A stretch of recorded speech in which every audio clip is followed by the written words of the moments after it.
So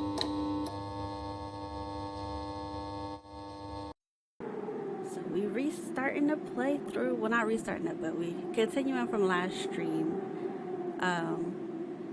For those of you on YouTube in the future who will be seeing this, I'm wearing these sunglasses because it's one of like my point redeems for the stream, and I can't see very well, so please bear with me.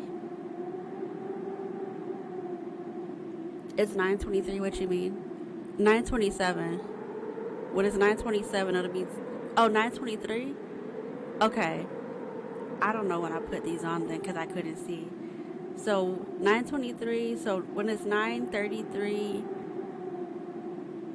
let me know because I can't see what time it is. But right now we have to catch up to Mr. Nuncreed.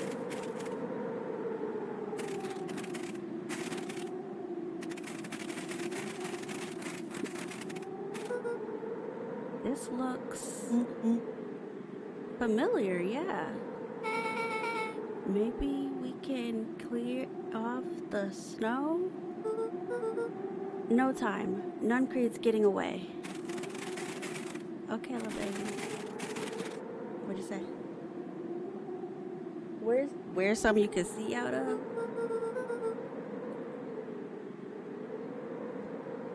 I don't just have prescription sunglasses. I don't have any. Plus, it's fun. It's fun to wear hard eyeglasses. I just can't see through them. But I'm doing my best. Oh, this is starting to feel really familiar.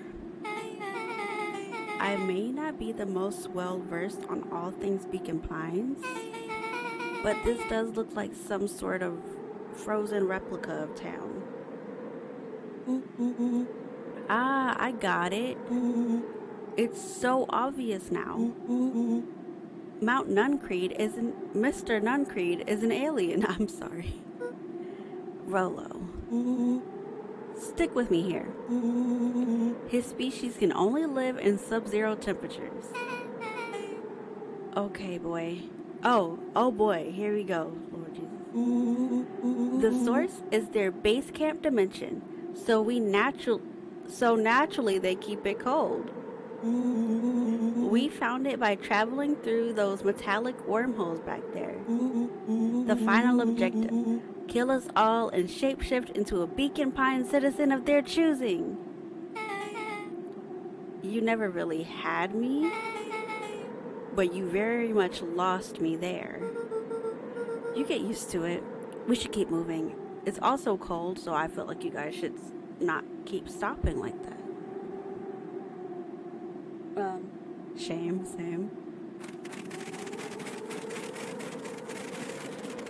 Okay. I think it would have been like kind of awesome if like they could have like deja vu from the other branches we've taken. Like, you know what? I feel like I've lived this before, you know? Like that would be really cool if they just kind of felt like they've been through. As they rounded the corner to the frozen town square, they spotted Mr. Nuncreed inching cautiously toward a pit at its center. If they remember that they kind of lived through these events before, I didn't want to talk over the book later. He held his arms out gingerly, as if approaching a beast in the wild. Oh, that's Grandma. Upon closing the distance, Luca recognized what Nuncreed was after. Gran stood confidently at the edge, one arm outstretched over the abyss. Nearby, a wheelbarrow had been emptied out. She held a lit torch, which flickered in the bitter wind.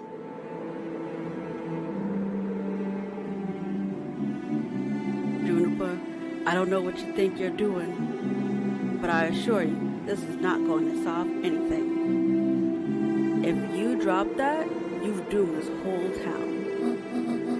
Oh, it wasn't me who doomed this town. I've been watching you, Joseph. I know what you've done. You and your co-conspirators. Gran! What's happening? Luca, you and your friends need to leave right this moment. Mr. Nuncreed turned back toward the kids, desperation in his eyes. Listen to your grandma, Luca. This is between me and Juniper. Rollowenbeck held steadfast in awe. Luca approached closer. Mr. Nuncreed spun back toward Gran, his voice growing louder. You got it all wrong, Juniper. Just hand over that torch. You don't understand what you're doing. How could I possibly trust you to do the right thing? Walt told me everything. He trusted you, and you betrayed that trust. Luca, did you know that this man's entire life is a lie?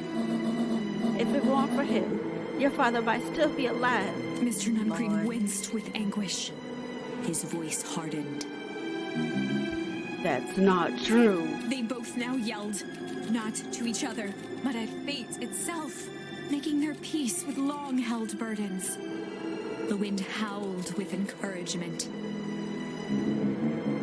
Walt was like a brother to me. We just had different ideas about how to affect change. Very convenient that your way just happened to lie in your pockets. Now that's not fair. They menaced at each other, both catching their breath. The moment balanced on a knife's edge. I ruined the moment without being blind. Amid a blur of emotions and memories, Luca's mind flooded with questions. The wind calmed, as if to give him the stage.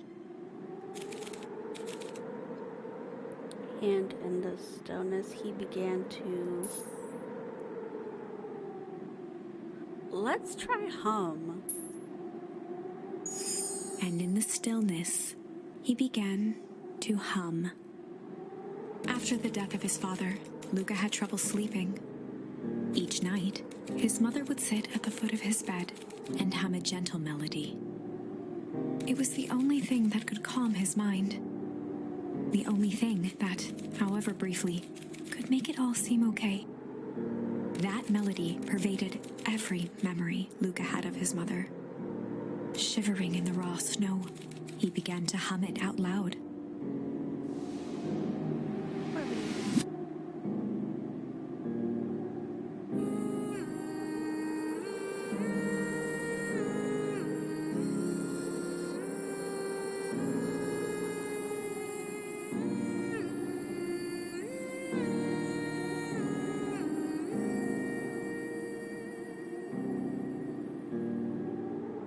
Gran lowered the torch, listening closely. As recognition slowly set in, her heart sank. Those countless nights of consolation, the incomparable loss they shared together. She let the torch fall to the snow and sizzle out. A few steps toward Luca was all she could bear before dropping to the snow herself.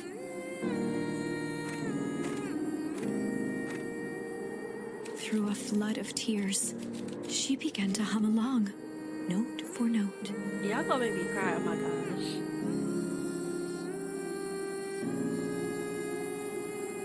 I need 50K points for them, so I need you to stream and raid every night, please. I can't stream every night.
I'm supposed to interrupt this or not, but like I don't want to. It's so, oh my gosh.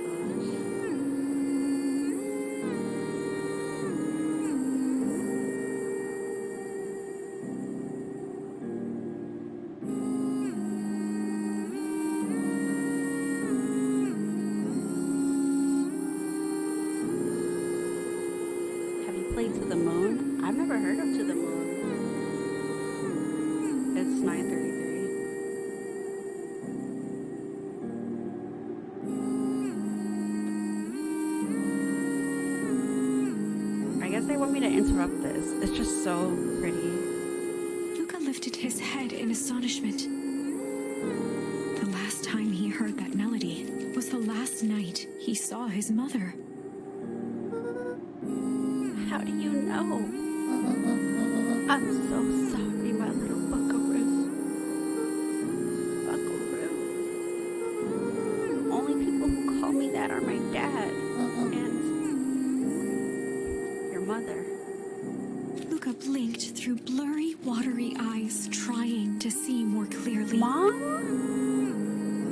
You're my mom? He could just make out the impression of a familiar face.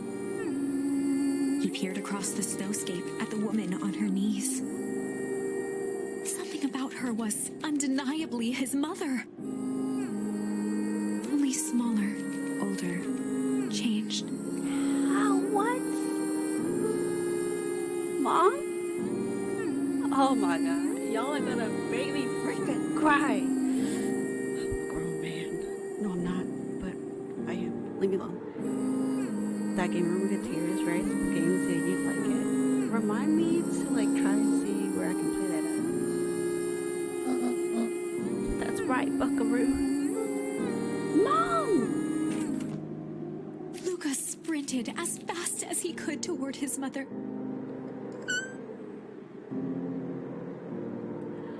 Time paradox? I don't know. They held each other close, and the cold retreated from their bodies.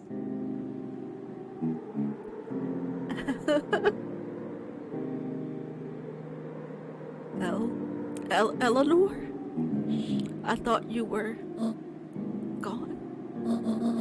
You should have known I would never abandon my son. Eleanor looked down at Luca, tightening her embrace in an appeal for forgiveness. How? You're a smart man, Joseph. I thought you'd have pieced it together by now. You were exposed. Mom, I don't understand any of this. What happened to you? Where did you go? Why did you leave me? I never left you. I was always right here, Luca. Why did you lie to me? It tore me up, Luca, but I did it to keep you safe. I thought that getting answers would help us both move on. But the more I discovered, the more I realized the danger we were in. Until perennial harvest was stopped, it was better if everyone thought I was gone. You could have trusted me. These are bad people, Luca. They won't stop until they get what they want. And they don't care who gets hurt in the process. Then, what do? We have to stop them. Joseph slumped into the cold, wet snow. They can't be stopped. This is too big. I tried beating them at their own game. I'm done fighting fire with fire. For the first time in a long time, her voice felt like her own again. No more lies. I see now. There's a better way to stop perennial harvest. Cold, hard truth. Luca gazed down at Nuncreed with pity. He looked small. Joseph stared into the snow, as if searching it for answers. That's deep. But how'd she age up? So when Iggy was pushed into the goop by Luca, his body kind of deformed or whatever. So that I guess mom fell into it or maybe submerged herself in it on purpose and now she's old. I don't understand. Like, I do, but like not really.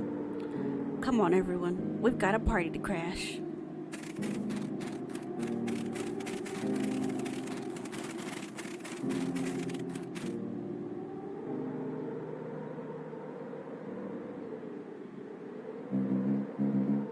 You don't understand?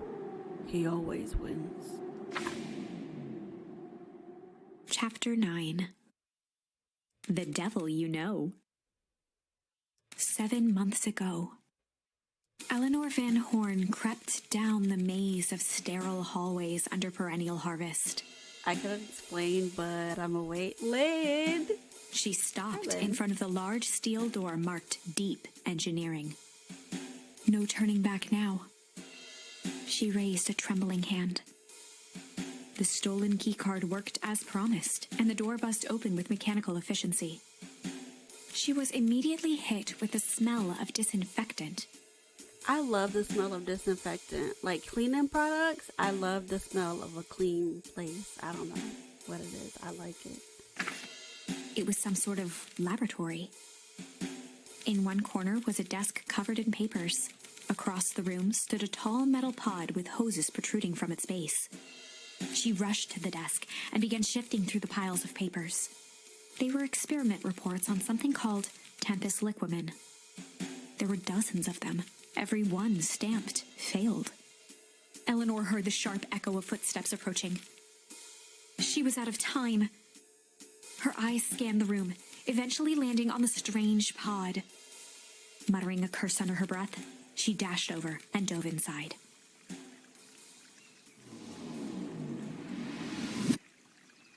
They have a festival every other month? Like, again? Or is this... I don't know what's happening. And that is what change is all about. We went back. Not girl, I'm confused. Grabbing the future by the scruff of the neck and making things happen.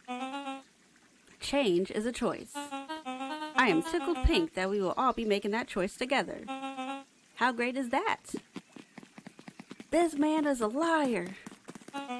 Excuse me? I will not. Get it, Mom. This town has a dangerous secret, and perennial harvest only exists to keep it hidden. Nonsense. They picked up the whole darn town and moved it right under our noses. You aren't making any sense, dear. Mr. Kerr addressed the crowd with a sarcastic tone. Imagine such a thing. It's absurd and just plain impossible. They promised they could fix the foul harvest. They told us they would clean this place up. We just had to leave town for a few days. But while they had us evacuated... Mrs. Hartford, I'm afraid I'm going to have to ask you to... You're afraid of a lot of things, aren't you? You sniveling little worm. This is growing tiresome. A little help, please. Don't you all see? This festival is a sham. An excuse to have the whole town gather in one place. They're planning something awful. I don't know what, but these people are wicked. Don't listen to her. She has absolutely no proof. She has a ton of proof, dude. I am the proof. I am Eleanor Van Horn. Whispers filtered through the crowd.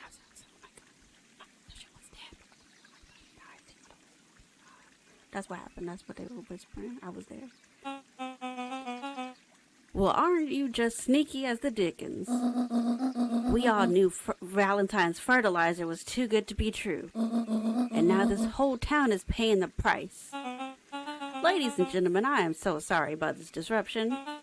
My associates will take this obviously disturbed woman somewhere comfortable so that she can get the help she needs. Okay, so they went through the tubes. Okay, I get it now. I was so confused for like 5 minutes. She's not the one who's disturbed. You two-timing clown. That's pretty crazy. I love paradoxical stuff like that. Nah, someone whispered, this old senile bee. You all know there's something wrong with this town. It was just easier to look the other way. The truth is... I need to turn my heat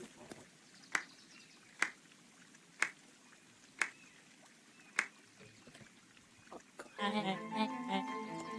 That's quite enough, Mr. Nuncreed. Torment dragged on Joseph Nuncreed's face. Yes, sir. You gonna let this little dude punk you? Take them away. No, I want them to see this. Is he Sharper Valentine?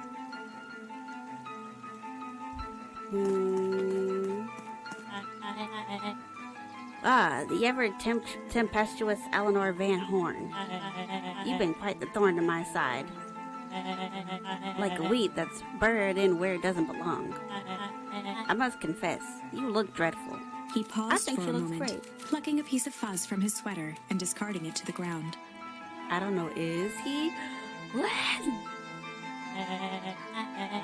Consider yourself in rare company. You've managed to pull one over on me. It won't happen again. I knew you had some sort of plan to disrupt our little party. But alas, I expected something a bit more impressive than incoherent rambling. No matter, your failures are yours to bear. Mr. Kerr. Yes, sir. It's a shame it was cut short, but I thank you for that rousing oratory. I will take it from here. Yes, sir. Of course, sir. Lena. You have done quality work for me, William. You can look forward to the recompense we agreed upon. Kerr gave a bow of deference. Founder, you are most gracious. Gasps rippled through the crowd. Oh my God. Thankfully, we can dispense with the formalities from here on out. Solomon pulled a glass vial from his pocket. In one smooth motion, he downed its contents. A triumphant smile grew across Solomon's lips. You can all call me Sharper Valentine.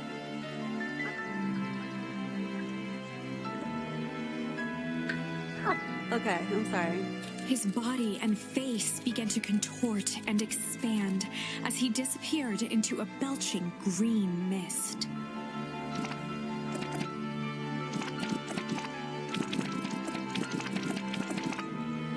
A hushed horror gripped the crowd. This is a story about change. Excuse me, I have to mute the mic for a second because I have to scream.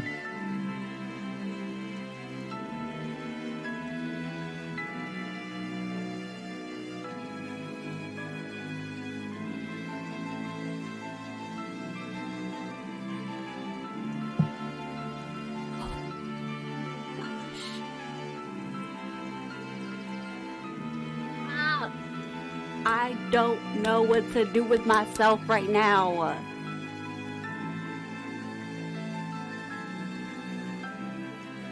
I just need a moment.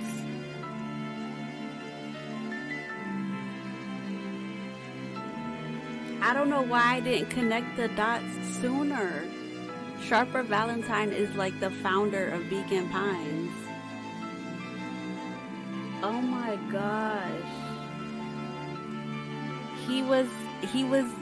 The Valentines were like, Eris. Okay. So, Sharper Valentine died or whatever, like during the fall harvest or something like that, or before it. And, so his daughter Eris and Gus, his son, were like running the town. Eris adopted the puppy version of him, apparently, and we're just like pretending to just like raise a child to be like the next something or whatever. And for some reason, it just hit me that he is Sharper Valentine. I connected the dots very slowly, but daggone it, I connected them.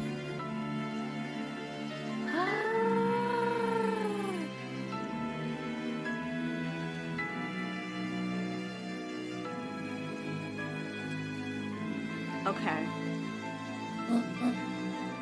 What? No! So you didn't see that coming. Oh, he kind of fine though. Okay. Good. Sharper examined his new hands. Well, this is quite the improvement. Everything looks so much smaller now. Eleanor was right about one thing. This festival was a rose. I'm freaking out. Oh my gosh. I wanted you all to witness my glorious return with your own eyes. Why does everyone look so downtrodden? This is a celebration, people. Maybe it would help if we set the mood. Mr. Kirk, be a dear and reveal the sign. Sharper Valentine Festival. What?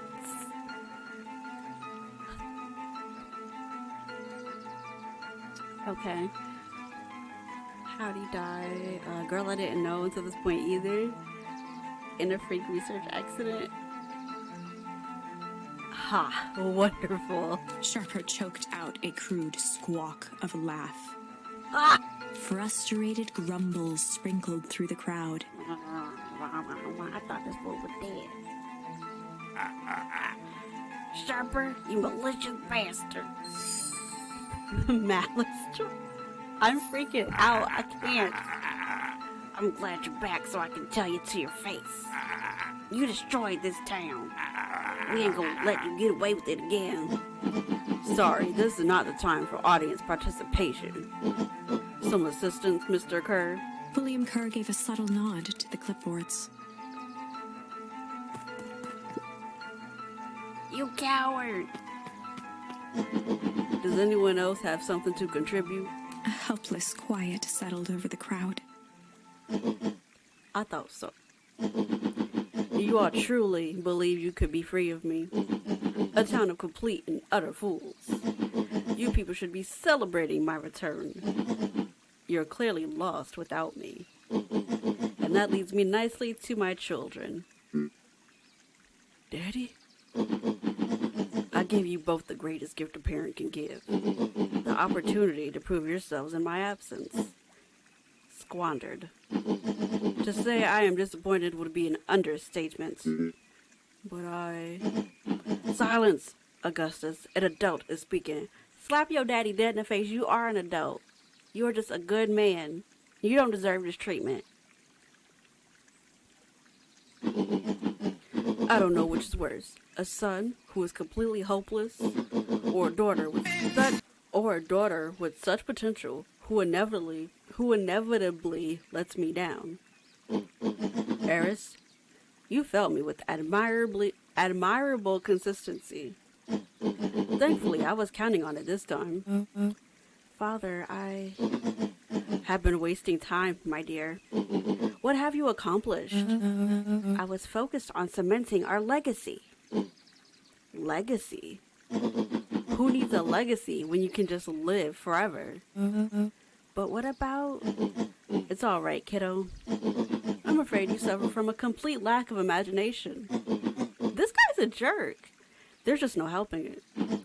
Now then, where is Joseph? You didn't take the opportunity to slip off, did you? Ah, there he is. Everyone should give him a hand. None of this would have been possible without Joseph. I think you've said enough. Nonsense. The people deserve to know how helpful and loyal you've been. I only did what I did because you left me no choice. You always had a choice, Joseph. You were simply too weak to take it. No matter. Cheer up. You are about to be rich beyond your wildest dreams. You should follow Mr. Kerr's example. When I found him, he was in a sorrier state than any of you. An aging actor, desperate to recapture his youth. He played his part, and soon to be able to play the leading man again. Forever, in fact, if he remains loyal. That goes for all of you. I want you to stop talking now. Like, I want everybody to beat you up. Well, those who haven't already frittered away my goodwill. Beacon Pines is mine again, and I am willing to share its spoils in exchange for absolute loyalty. Are you saying William Kerr was never in charge of perennial harvest? Ha! You think that puffed up blatherskite could have accomplished all of this? Dawn, I suppose it's time for your big exclusive. Sharper addressed the crowd with indignant pride. Drop me that YouTube link later? Yeah, definitely. I'll be lurking half of the stream. Thank you, Ben. Poor Eris. I feel bad for Eris and Augustus. They deserve a better father, honestly. Where is their mama at? Like, nobody said anything about a mom. Like, where is mom? Mom He'd Valentine. planned this moment for so long that now, at the deed's fruition, it almost felt frivolous. You see, I needed a figurehead to hold things down while I orchestrated my return. Someone to misdirect, lie, and bilk this town for a spell. So I invented William Kerr. Take your bow. You've earned it. Mr. Kerr flourished a preposterously elaborate bow. Can somebody just punch both of them? Throw them in the river like something? Dog in a Suit Game of the Year? This game is awesome, though. It deserves Game of the Year in whatever category this game is. But also, hi. I hate them. Patrick C. Montesquieu, Thespian extraordinaire at your service. Founder, I just want to thank you again for this opportunity. It truly was the role of a lifetime. Wait, so this Bill Kerr was a Pat C the whole time? Rolo is smarter than we give him credit for? Like, now that your secret is out in the open, what's to stop this town from rising up against you? Oh, that's the delicious part. Fear. Thanks to our clipboards, I know what each and every person in this town fears most. And I will make those fears manifest for anyone who steps out of line. The choice is simple. I'm not afraid of you. Ha, the young hero. I've kept a keen eye on you, boy. You and your friends made a habit of disrupting my plans.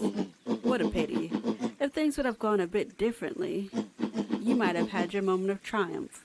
But that's fate for you. You can't do this. Oh, but I can. I have won. Never underestimate what a great man can do, given time. And now time is my plaything. Does he know, like, he's in a game? Not like he's in a game, but does he know there are different timelines that we have been in? Because that would be crazy. Hi, you. Hi, Dipped. That's a funny joke. That was like 200 IQ joke. Like, Rolo be on it somehow. Surprisingly. Perhaps the most expensive thing I've ever bought. But well worth it. Ha! Sharper coughed up one final laugh and cracked his knuckles. Oh gosh. Enough chit-chat. Let's get to work, shall we? And so, Sharper set about remaking the town in his own image. But it was literally already your town. What was the point? The fertilizer factory soon reopened for business. Sales rose steadily as more and more farmers across the countryside began to swear by its miraculous properties. Beacon Pines became famous, a secretive town that, for the right price, shared its gifts with all. Gifts that became more and more necessary in a world where winters grew longer and longer. Is he, like, also controlling the weather? The end. You can feel it, right? We can't let Sharper win. He might just be the key to this whole thing. Let's see. Let's just, okay, we're gonna go back and we're gonna, oh crap, we're gonna weep. We didn't get too far yet. Yeah, we had to restart too. I don't, Lynn, am I like close to the end? Because I'm not sure. I believe Lynn has played this, so I think she knows like more than we do. But like we're kind of like ahead, I think. We're like towards the end. Yes, you are. Okay, we're towards the end. So I don't know how you guys feel about spoilers, but this game is like a whirlwind of emotions, and like I can't even describe it. Like if I were to describe this game to someone, they'd be like, are you doing okay mentally? And my answer would be, it depends on which branch I'm in, because this game like makes you cry, makes you laugh, like it's got a good mix of like everything. And in the stillness, he began to weep. It was all just too much. Falling to his knees, Luca whimpered softly. The tears crystallized as they hit the snow. Gran stared at Luca for a moment with warm sympathy, remembering why this was all necessary. Crap, that reminds me, I don't have on my Streamlabs thing. I'm so sorry. Let me turn that on, Charlie. My bad. Yeah, it's not broken. I just forgot to turn I forgot to turn on Streamlabs. My bad. Let me do that real quick. Yeah, I'm not too far, so I'll be lurking. It was nice meeting you, Kae-Kae. It was nice meeting you too. Thank you so much for coming by, and hopefully I can catch some of your streams too. That would be awesome. Okay, I have connected the stuff, Charlie. Please. Okay, I think it's on. All right, I got it. No, you're good. Just showing the new friends what they can do. Yay! Look forward to getting to know you. I look forward to getting to know you too. It'll be so fun. Oh my gosh, I love meeting new people, even though I'm very shy. This will all make sense soon, Luca. Then everything can go back to normal. I promise. She stiffened up and brandished the torch at Mr. Nuncreed. Is she gonna go in? You can't hide behind those people any longer, Joseph. Once their precious source is destroyed, we'll see where their loyalties fall. Juniper, don't... Ignoring his final plea, Gran flung the torch into the deep darkness. Okay, she's not going in. She smiled and exhaled in relief. Mr. Nuncreed moaned in resignation. The torch echoed as it ricocheted down the hole, punctuated with a thunderous thud. You see, Joseph, I've learned one very important lesson in life. If you want things to change, then you must be willing to... Before Gran could finish, the ground shook her to silence.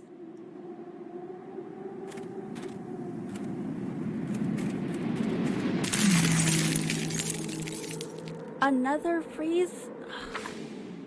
Why? Gran only had time to spin around and run to Luca. Her attempt to shield him, an honorable but trifling act. Unflinching love, pitted against an unthinking horror. There was no contest. Her warm embrace froze in an instant. That is where they remain, fixed in place, forever. And so, our story ends on this melancholy scene. In a town brought low by its secrets, sits the frozen statues of a misguided band of meddlers. The end. Well, that was dire. For real, Book. On the bright side, we finally figured out where all the ice is coming from. Book, we already figured out where the ice was coming from a while back. Why you don't remember that? Now, we just need to find a way to deal with a mystic, unfathomable force of nature. Can we just kill Valentine? Or we can't kill nobody? Will it make sense, Gran? She was so smug for nothing. For nothing. Like, bro. Okay, so this is... That's our only branch. Okay, okay.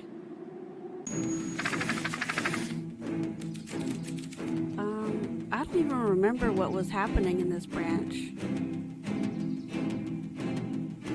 I don't even remember. Wait.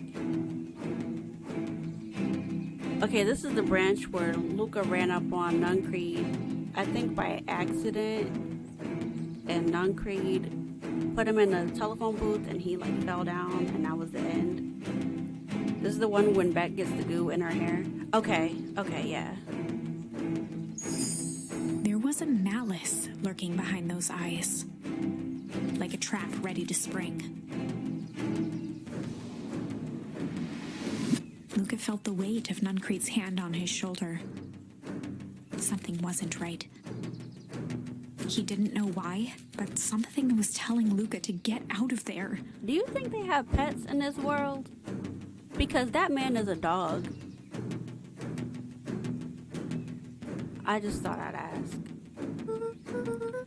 I just want this to all be over. Of course, I'm sure it will all work out soon enough. I should get going. I told Roxy I'd check for Rollo at the treehouse. Luca twisted free of Nuncreed's grasp. Was Rollo still missing in this branch? Of course. Luca, you know your dad and I were good friends back in the day. You can come to me with anything. Anything at all. Okay.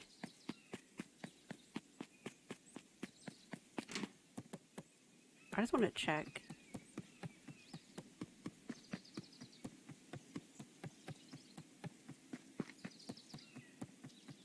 Okay, nothing in here. I just want to make sure I have, like, all the charms that I need. I mean, that kid fishes, so it's possible. True. That's very true.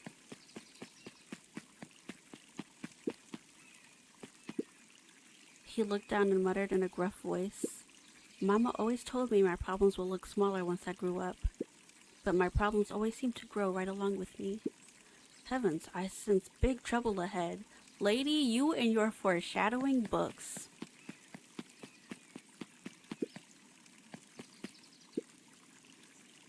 I hate this kid so much now that I know who he really is. Oh my gosh. Have a good stream. It was nice meeting you. Hope to see more of your streams. Good night to you and everyone else. Thank you so much for stopping by and for following. I hope you have a great night. And please stay warm. It's cold outside and it's raining. Ugh, I cannot. These festival decorations are a bit humdrum. Now, if I were to throw a festival, it would be a thing to behold. I agree. This is all more than a little sad. It's worse than sad. It's boring. What if we did a little something to spice things up? I'm listening. So who is this dog? Who are you? You know that festival sign waiting to be unveiled? It would be a shame if someone... The two scurried off, eagerly formulating a plan.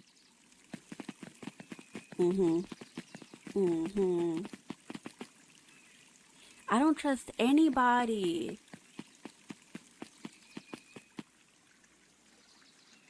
Oh, one of Beck's moms. Identify yourself, please. Nellie Modewell. I work here now. I'm unable to locate you on our staff roll. Oh, I don't officially start until tomorrow. Mr. Kerr said I could come in early tonight to get a few things done. Hold, please. Clearance authorized. Thank you. Our harvest awaits. I don't like companies that got like catchphrases or whatever. I don't like it. I still don't know who that is. So it's just some random pup? Because he's the same size as the kids. I'm assuming all small animals are children? I guess. I don't know. Whoa. You get a wrench of the noggin sneaking up on a guy like that. Don't scare a man while he's junking, Sonny. He's doing what? Evening, Jeff. Isn't it kind of late to be junking? I don't know what junking is, but I feel like you should be doing that in your house. I might as well ask the same thing of you. Find anything good? Ever since perennial harvest moved in, even the junk is trash. You can learn a lot about a person by looking at what they throw away. With this bunch is all shredded paper and coffee cups. Well, I'd better get going. Don't talk to me. I didn't see nothing if you didn't see nothing. See what? Exactly. He's a dumpster diving, that's what junking is.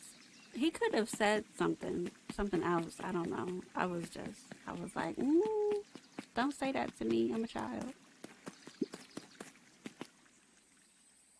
Do you have any more memories that I can go in? No? Yes?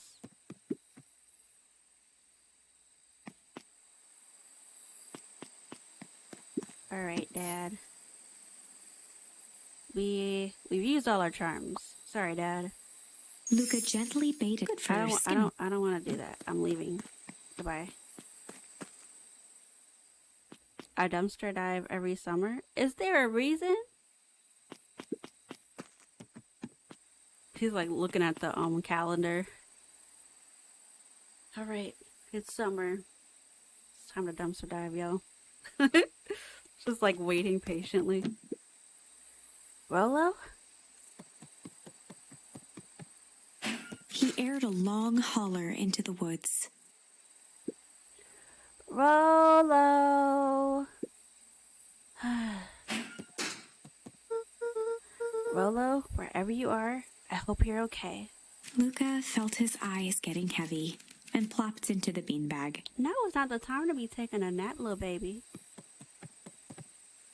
He conceded to its lumpy embrace.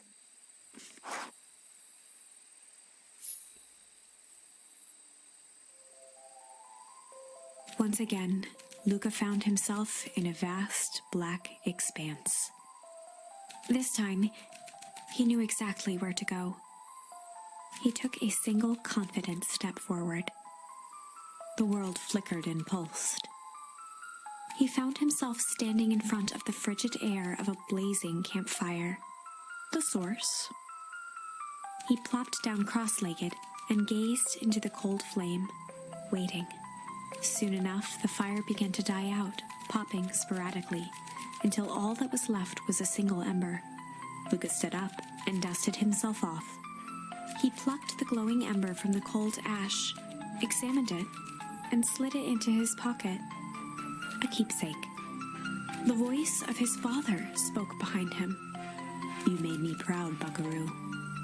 Luca turned to face him. "Dad, what is this place?" A warm grin grew across his father's face.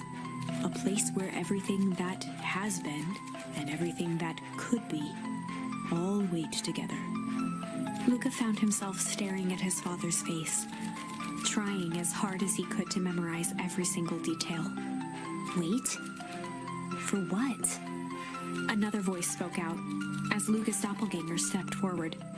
"That's up to you." Without knowing why, Luca began to weep. Is any of this real? Are you real?" Luca's father bent down to smudge away a tear. "Of course. I'm as real as the part of you that misses me." Luca turned to look at the older version of himself. "And you?" The doppelganger choked back tears. "I'm as real as the part of you that's angry he's gone." Does that make sense? Through his tears, Luca laughed. "I think so." His father pulled him in for an embrace. "Time to go, Buckaroo." startled from his dream by a banging on the floor. Free furniture and stuff, to be honest. I live in a college town, so most of the college kids throw away furniture instead of taking it apart or getting a moving van. Oh yeah, I feel that. So if you're lucky like I am, you get mostly brand new furniture for free. I furnished my whole apartment for free that way. All I paid for was the TVs and a bed. Yo, that would be sick. I used to live in a college town, but we like just recently moved from one. So it's like, man, it's cold. We're a town away, but it's like we're by the water, so it's just kind of cold over here. To me, anyway. Are you in there? A commanding voice rumbled from below. I did not sound very commanding. We'll pretend I did. Just as Lucas sprang to lock the entry hatch, the door knocked open. Ooh, don't do that. Chapter 5. Dangers big and small. Lucas stumbled back. He heard the rope ladder creak under significant weight. Keeping his eyes fixed on the hatch, he inched backward to the balcony. As his hand grasped the door handle, Luca froze. A large figure clumsily wriggled up through the hole.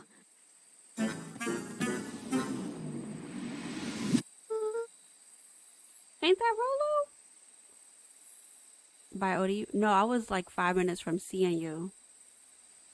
If you know where that is. Child, get your nomadic behind.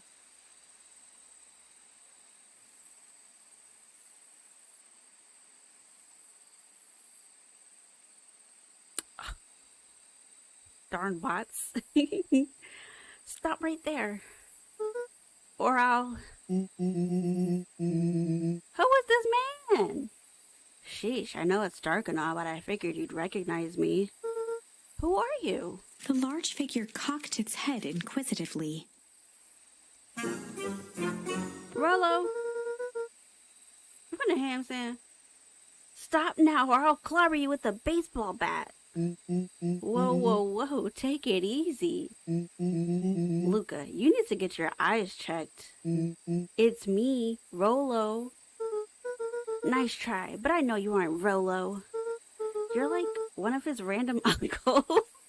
Okay, or something. He said you are a grown man, first of all. Where is he? Uncle? Luca, quit messing around. It's me. If it really is you, prove it. Flamin' chicken coop, Luca. Luca's jaw dropped.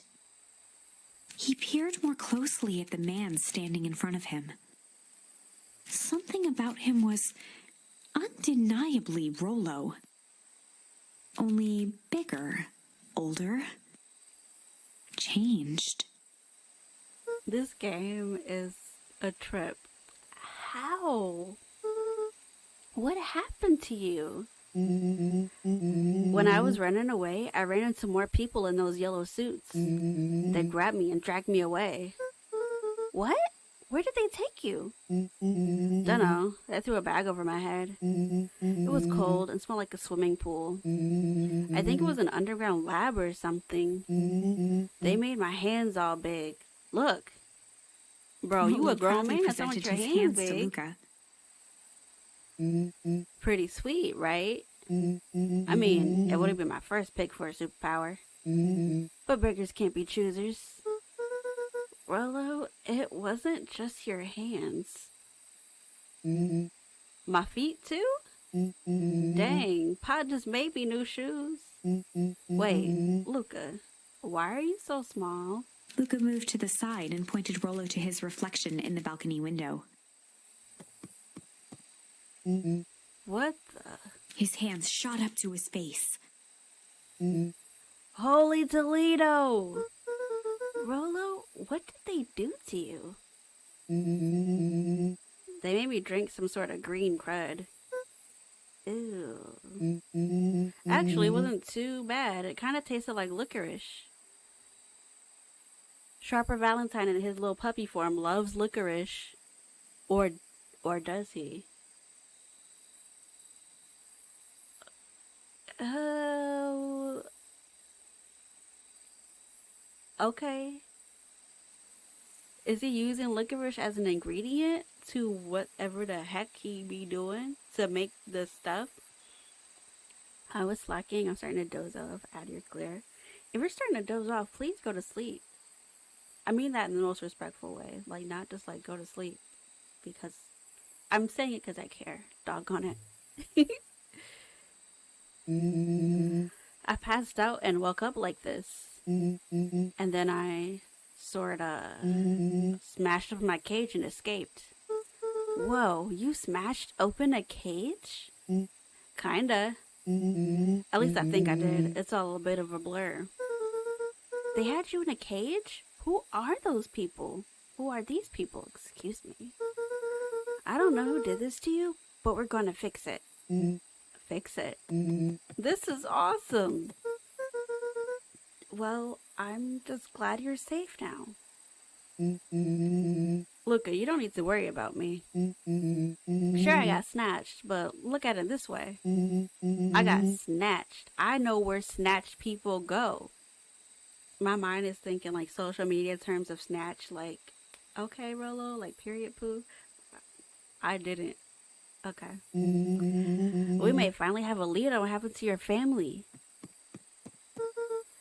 Maybe you're right, but this all seems dangerous. Danger? Ha! Rollo shadowboxed a few jabs. I'll take them all on. He said, I'm grown now. You can't stop me, right? Hey, fellas, what's up? Oh, she got a little hat. All because of her little fur. Oh, a baby. With a yelp, Rollo dove behind Luca. Ah, take cover. Did I come at a bad time? Who the heck are you? This is Beck. Sorry, something truly bizarre just happened and I need help. I don't know where else to go. So, you're just hanging out here with your large adult friend? Ah, no, this is my buddy Rolo. This is your missing friend? One and the same. He seems a little... Oh, she said this boy like 25 years old. What's going on? I'll have you know this is a recent development. What the heck does that mean? Oh, I'm sorry. You're the one who just showed up out of nowhere. So we'll be asking the questions here. That's fair. How did you find us? Your silly little treehouse? I think you mean our silly little mission control. I hate to break it to you, but your secret path isn't so secret. And I could hear your racket from a mile away. See, Luca, this is why we need to improve security around here. Not now, Rolo. Beck, you said something bizarre happened? Yeah, but... She shot a nervous glance at Rollo. Anything you can say around me, you can say around Rolo. This has been a weird day all around, hasn't it? Yep. Beck's eyes narrowed. Okay, so it all started when I made it back home. My first order of business was to try to salvage my hair. So I dyed it with some stuff from the chemistry set my mom gave me. Oh goodness. Okay. Just need to play it cool. And hope no one notices. Notices what? Oh, nothing. I was just... Come over here and let me have a look. You just all up in her business, Mom. Oh, honey, what in the world did you do to your hair? I just kind of felt like a change. This is going to take forever to grow out. You were the one who said that change was a good thing, right? I was talking about your mother's new job. I was talking about us moving. Well, I guess I just took your lesson to heart.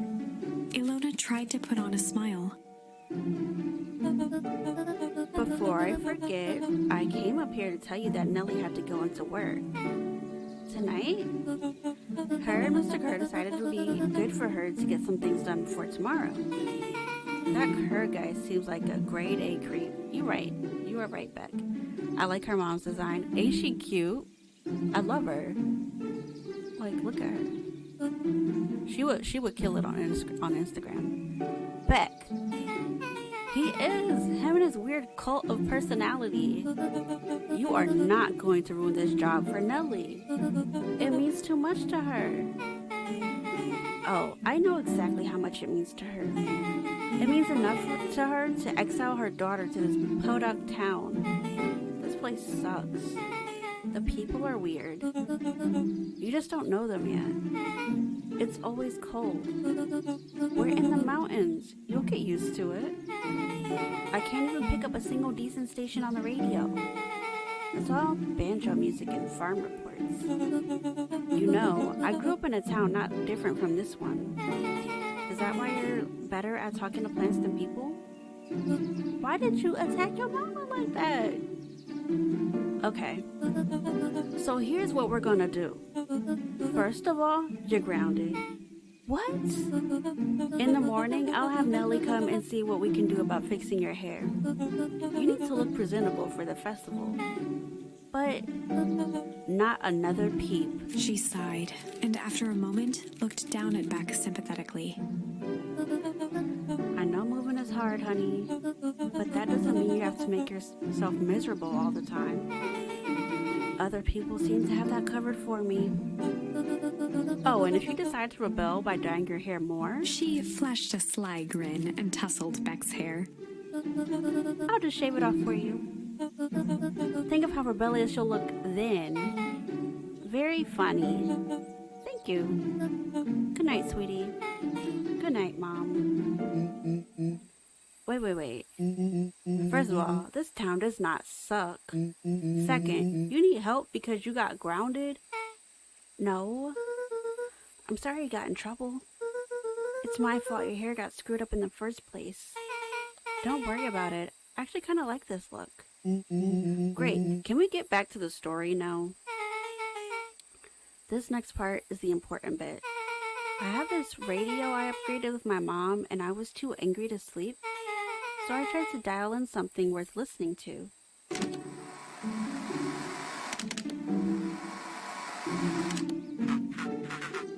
Oh gosh, more walkie-talkie stuff.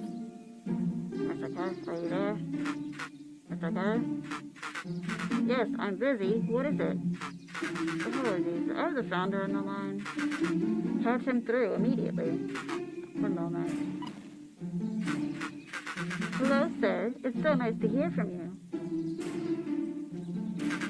Skip the pleasantries. What's your report on the newly researcher of deep engineering? Nellie Moldwell seems to be integrating nicely. At this very moment, she's working to help us meet our deadlines. She asked to work overtime before I had the chance to even suggest it.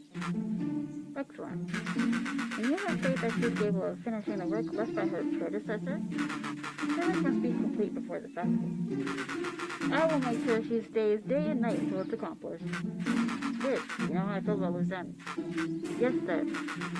Once she has finished the work, we need to make a determination regarding her long-term prospects in the company. Immediately, sir? I usually have more time to fully bring people into the fold. We are in the endgame, Bill. After your failures with Dr. Prescott, I can't afford to take any rest. Of course, sir. No loose ends, sir. Once she finishes the work, she will either leave the office completely committed to perennial harvest, or she won't leave at all. Perfect.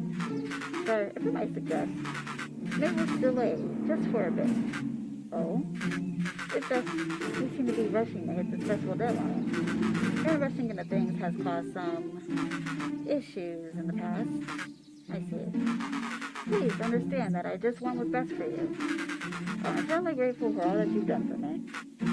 So, I'll make this very clear to you. I brought you in to make things run smoothly, not to have opinions. Of course, sir. Shut up, Bill. You're only a few days away from having everything you've ever dreamed of. Yes, sir.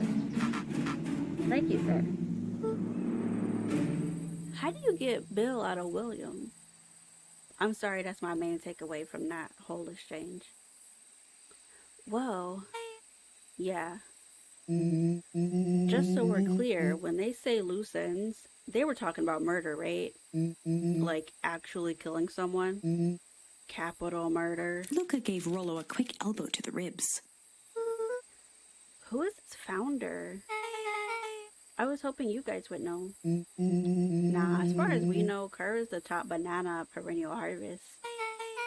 He sounded scared of this founder guy. So we have an even topper banana on the field. What the heck is my mom caught up in? Has she talked about the job much? Not really. She said she was going to come in and continue the work of someone she's respected. So sorry, I'm like knocking things over. Luca, do you think that body at the warehouse was the person Beck's mom came to replace? That would make sense. How do you just throw away your employee's dead body? That's jacked up. That's not nice. Beck, it seems like Nellie's predecessor got, loose-ended.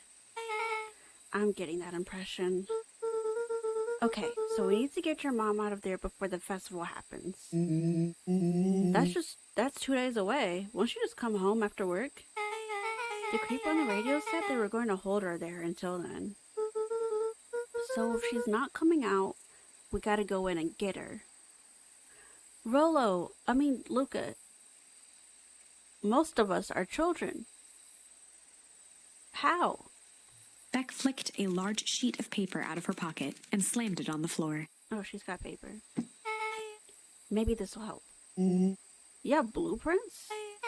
Well, it's really just a welcome mat for my mom's PH or orientation day. But it shows the layout.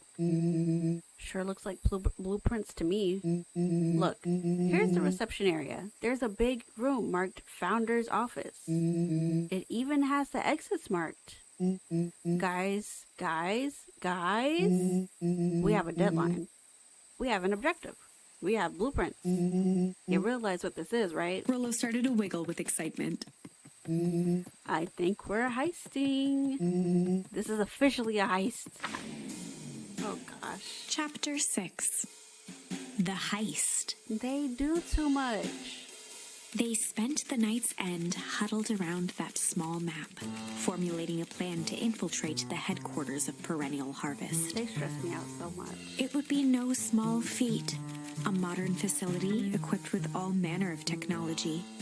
Not to mention the swarm of clipboards that would most certainly be scattered throughout. By the time the sun began to peek through the car window used as a makeshift balcony door, all were in agreement. This could just work. The final day before the festival would be used to prepare. Wait, how did they find a car door? Because I have not seen any cars in town. They'd need to pool every resource at their disposal, pull every favor with a thread. Even enlist some unsavory characters around town with important tasks only they were suited for.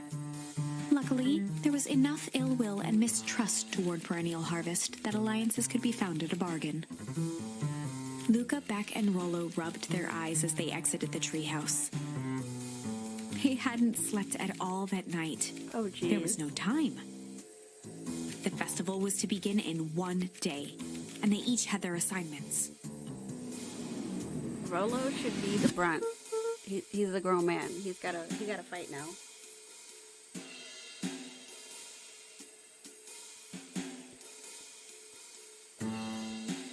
All right, quick recap. Rollo, you're gonna talk to Roxy. Cordially. Without her in fits, this whole thing could go bust. Me? Cordial is my middle name. Uh-huh. And how do you plan to explain your new... He waved vaguely at Rollo's sizable figure. The boy big. Circumstance. She'll be so happy I'm alive she won't even notice. Beck snorted an involuntary giggle. And Beck, you're sure Ilona will just shoot this whole thing down when she hears it? She'll listen. When she understands the danger Nellie is in, the danger we're all in, you don't call her mom? The plan will make sense. Okay. That leaves me with Jeff, then Iggy. How are you going to persuade them? I'll think of something. They each looked at each other with sleepy confidence and nodded. Y'all need some sandwiches. Well, Godspeed.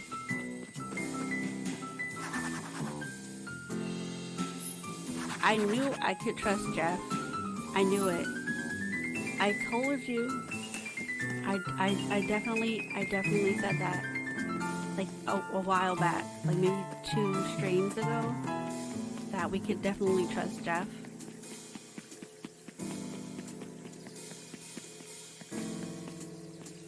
Okay, what's she reading now?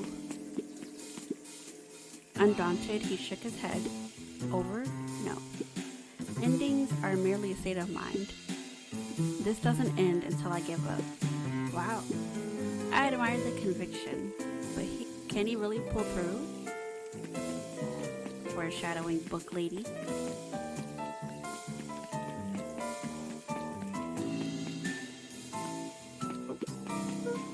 Hey Jeff, what can I do you for? Well, I know how much you hate perennial harvest. Hate's a strong word. Oh, sorry, I mean, I didn't say it was the wrong word. Gotcha. So we're gonna break into their headquarters, and I thought you might be able to help. Jeff wheezed out a long snicker. You see, I knew your kids were all right. Great, so you'll help? The joy in Jeff's face drained instantly. Oh, no. Not a chance.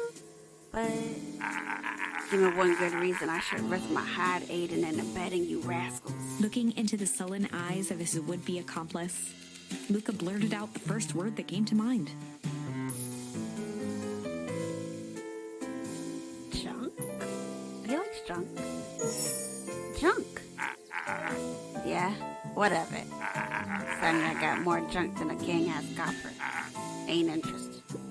Yes, you are. Come on, talk to me. Luca wasn't ready to give up so easily. He shouted out again. Fight. Fight. I done enough fighting for one lifetime and more than my share of losing. Time's coming to hang up the gloves. Mister. We're just gonna run through all of them. Hide. Jeff's brow perked up. What'd you say?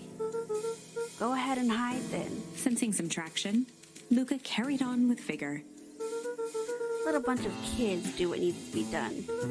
We're not afraid. Jeff's scowl faded with a sigh.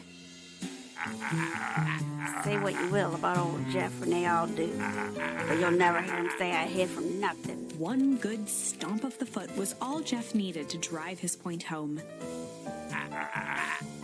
What was it you kids needed? Some sort of disguise. I've got just the thing. And while we're at it, that crate should come in handy.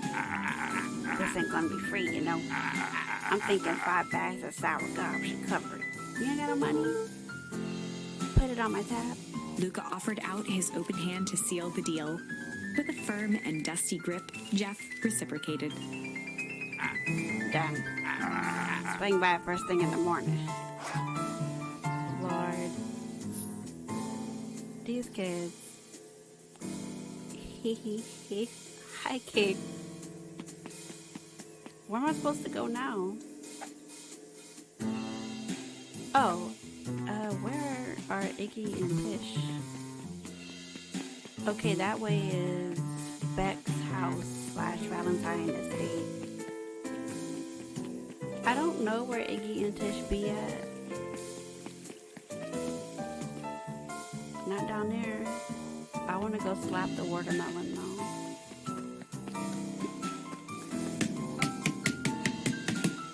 Okay. How about you? No, fine.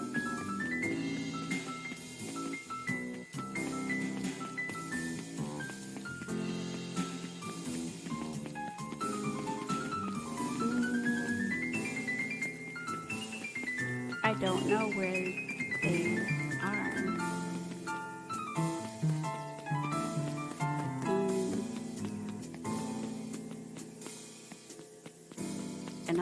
way is like Dad's grave. Okay, where are they at? I actually don't know.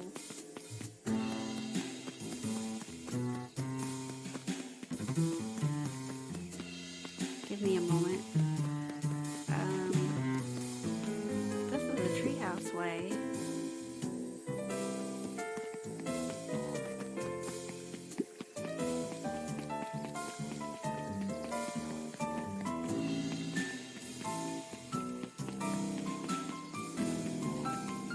Okay. Dawn. Are they in here? Okay, no. Are they in the library? Where did they be at? I have no idea. Excuse me. No. Okay, maybe they are over here. They were upset with myself, definitely. Hey, Tish, look who it is. Luca, are you here to try to tickle us to death again? Look, just hear me out. Iggy raised an eyebrow suspiciously. We're listening. Iggy, I know we've both been giant bags of poop to each other. Iggy gave a reluctant shrug. You're not wrong. But lately, life has kinda...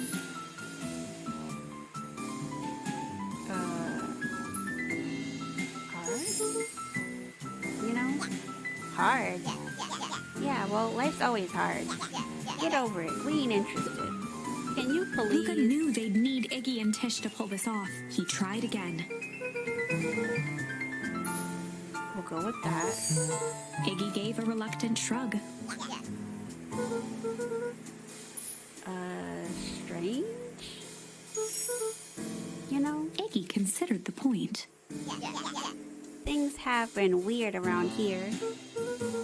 So I'm offering a truce and asking for your help. What do you say we break our hostilities, at least for now? We do like breaking things, even if a truce means less breaking things.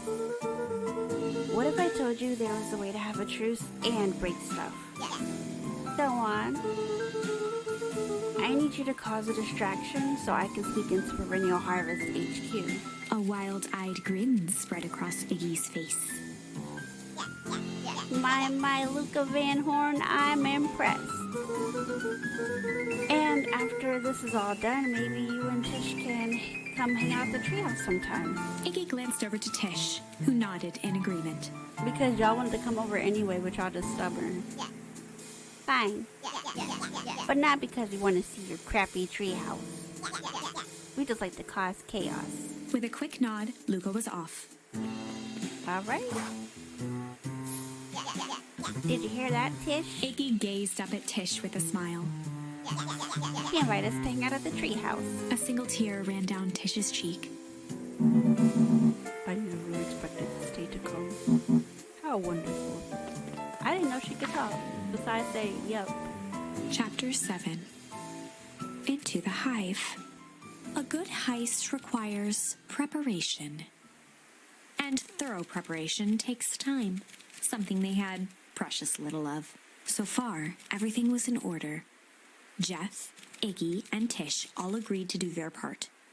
Beck radioed Luca that night with a simple and covert message. "We're locked and loaded on my end." And Rollo, after a lengthy confession, managed to persuade Roxy and Fitz to help. He stowed away in mission control for the night to avoid attracting attention. Is Rollo older than Roxy now? Rollo, being uniquely suited for the role, would be the first to breach Perennial Harvest.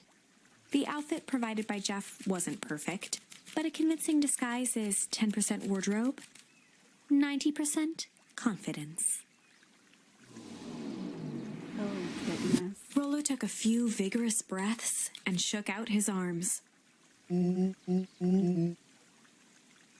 Really? Oh my gosh. Okay. Just stay calm, Rollo. You can do this.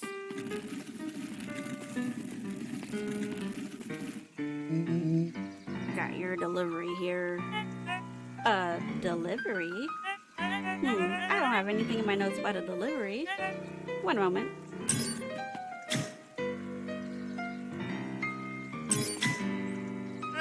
I am so sorry, but there's no delivery scheduled for this morning. Right. He had to think quick. That's because this goes directly to the founder. He asked that it be kept secret. Rollo sighed, adjusting his tool belt. You know how the founder can be. I suppose we can leave this one off the records.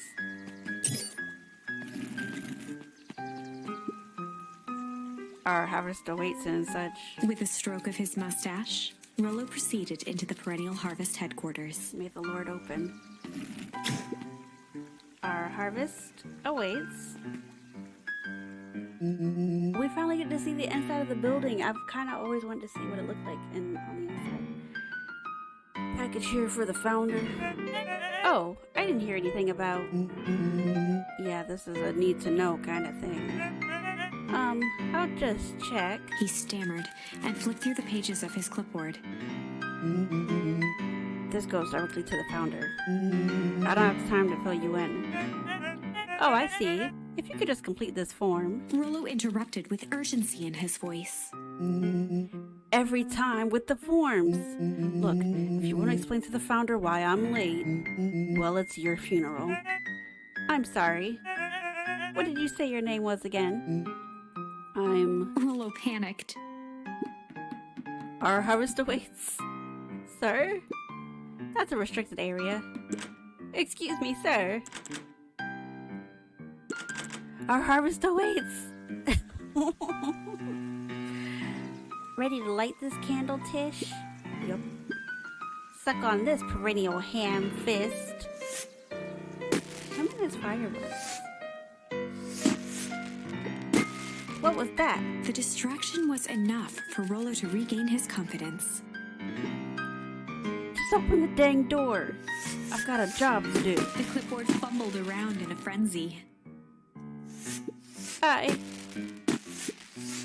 should check on that noise. Oh, come on! Just buzz me in already. Okay.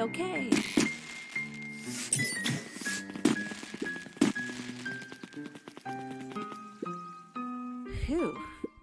That was close.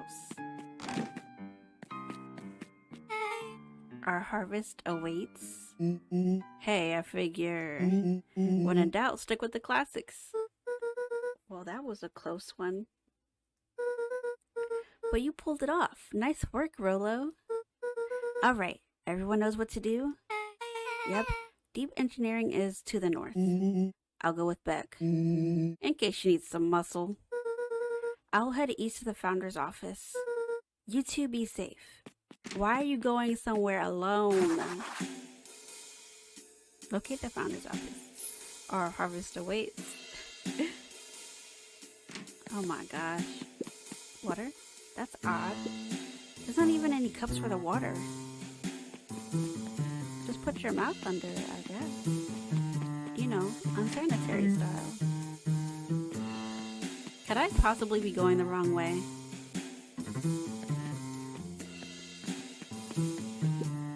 A hallway to nowhere. What's going on here? Okay, but now I kind of want to explore the halls.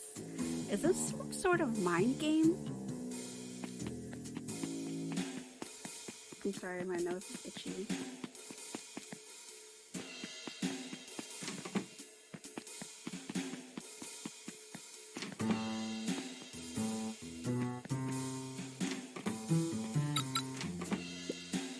Solomon?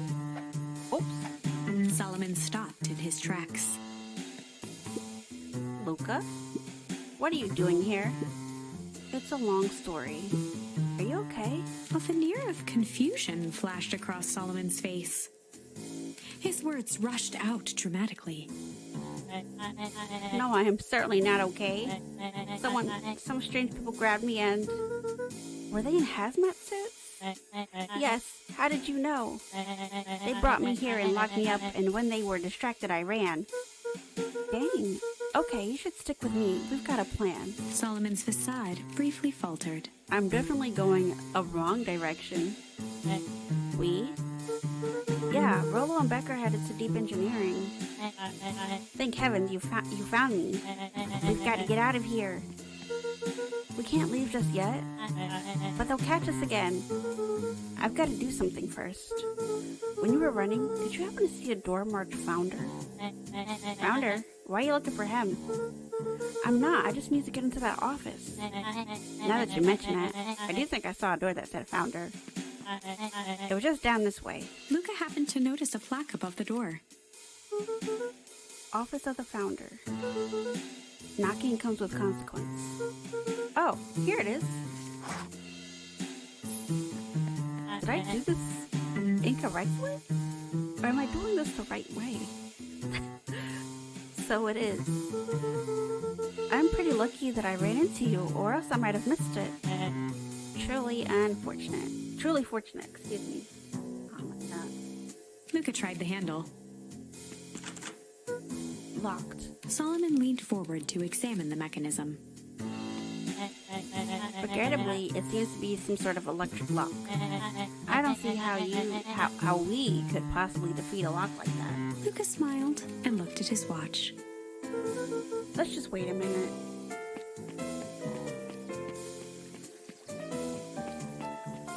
What is Alona doing? Oh. I don't know what sort of funny business you're up to, but I'll like it. She mimed a quick hat tip and ambled off with a whistle. Howdy.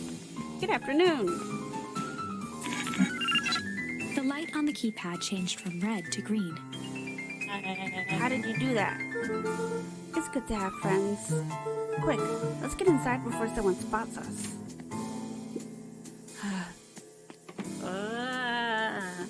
Luca switched on his walkie-talkie. Rollo, I'm in. As expected, there's a control panel. Great timing. We're stuck at a locked door marked 24601. Need you to get us through. What if someone catches us? We should get out of here. I'm not leaving my friends, Solomon. On the computer screen, a green cursor blinked in a password field. Surely you don't have a way to get around the password. Luca pecked out his best guess. Underground secrets. The screen blinked to life. Columns of green numbers glowed on a black background. I don't know if you can tell, but like there's a picture of Sharper, Gus, and Eris, and darts on Gus's side. Why do you just hate Gus so much? He hasn't done anything wrong. Ow! How did you just guess that? Oh, it's this absurd password Rollo heard when he was down here before. It's funny how someone arrogant enough to call themselves the Founder uses such a basic password. You are flaming him in his face. Or they were thinking several moves ahead, not expecting anyone to guess something so simple. These villain types always end up outsmarting themselves. Solomon's jaw clenched into a half smile. The powers of deduction are impressive as your luck. Luca quickly scanned the columns for number 24601. Rollo, I think this should do it. Bingo, bingo, doors open. Luca, you never failed to impress. What is that slippery lout even doing down here? We have a friend whose mom is in trouble. We're here to get her out. I see. Okay, Luca, I think we're close. The next door is marked 13806. Once again, Luca scrutinized the numbers on the screen. In that moment of distraction, Solomon reached forward and pressed a large red button. Maybe this one opens the lock.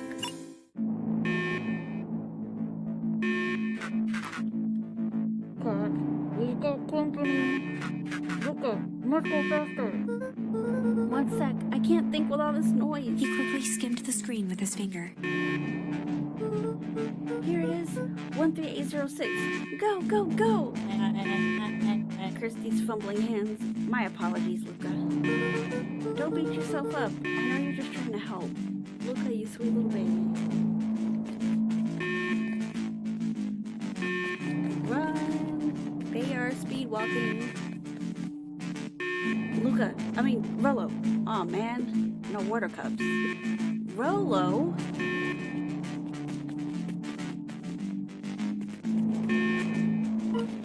Rollo, are you okay? Rollo, come in. Mr. Kerr approached with a sneer and spoke into his walkie-talkie. This is great.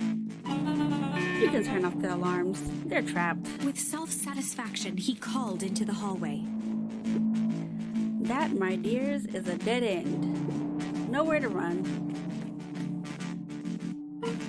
Rollo, where are you? Are you okay? Yeah, I think we lost him. Making our way back to Nellie's office. Oh my gosh. Okay, you two rabble-rousers are coming with us. Nope. Make a break for it. Yes, get it. Okay. Did that little punk just kick me? Don't just stand there. After them. You'll be alright, stupid. Okay, I think that'll work. Roxy and Fitz had them on a wild goose chase. I'm having trouble following what just happened. Like I said, it's good to have friends. Rollo, how long do you think Roxy can distract them? How long can Roxy keep someone so pissed off they can't see straight? Let's just say we've got time. Enter Nellie's office now. Mom! Oh, honey, what did you do to your hair? I thought you'd be happy. I finally used the Young Chemist Lab Kit.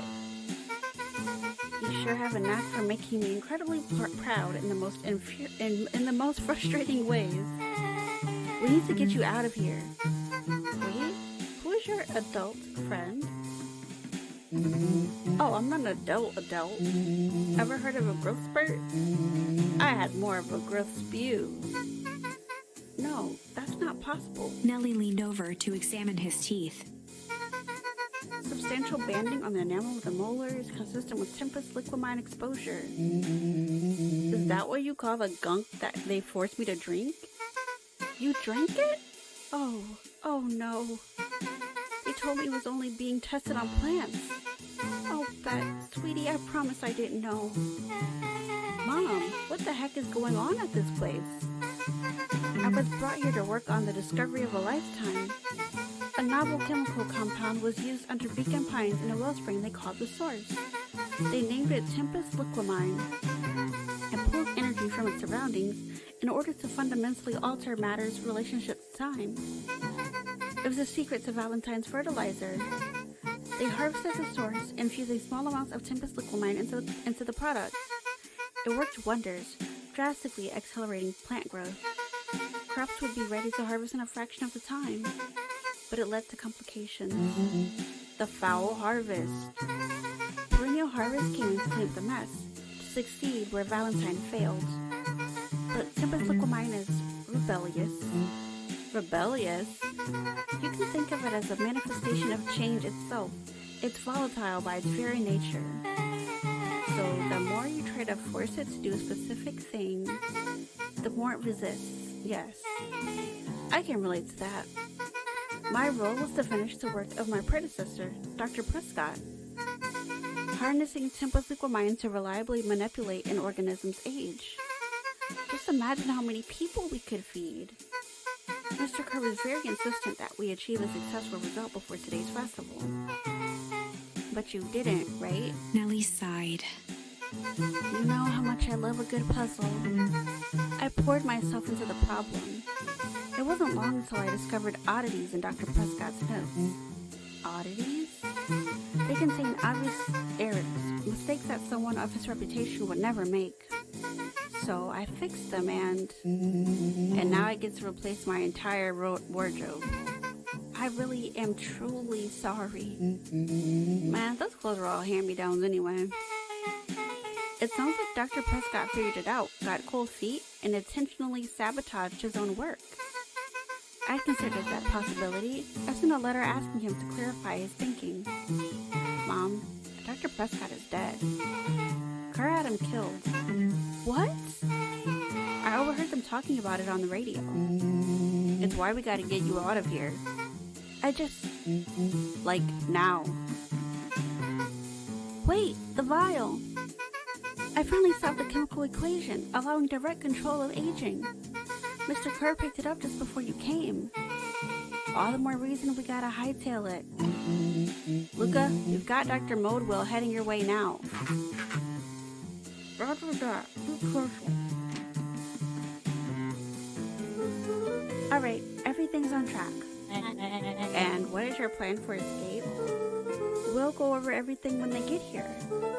In the meantime, maybe we can dig up some more info. Luca, I wish you knew what was really happening.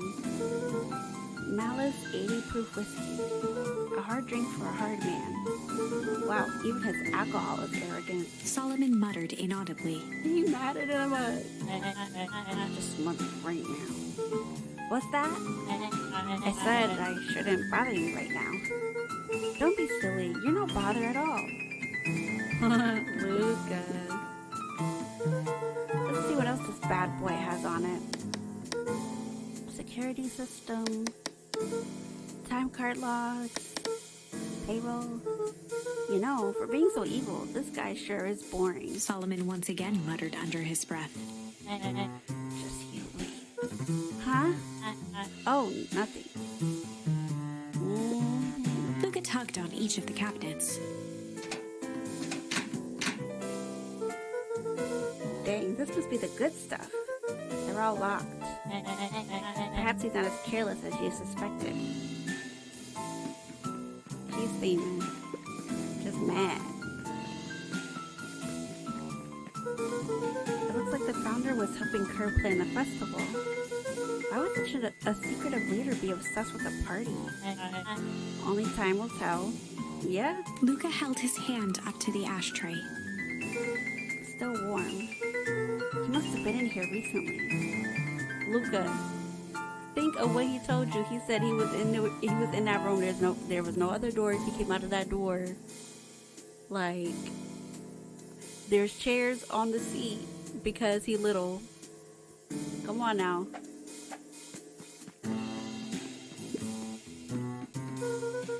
I'm really sorry you got dragged into this mess, Solomon. You don't need to worry about me. Well, I feel bad either way. We're gonna get you out of this, I promise. With a subtle, quivering lip, a smile crawled across Solomon's face. They heard the trampling of frantic footsteps from the hallway.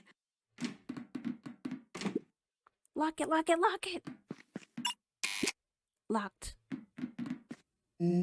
That was close. When we left Nellie's office, it was swarming with clipboards. We barely got away. Did they follow you? Rolo, before we start tossing blame around, is it possible someone ordered a pizza? We'd love to hear your thoughts.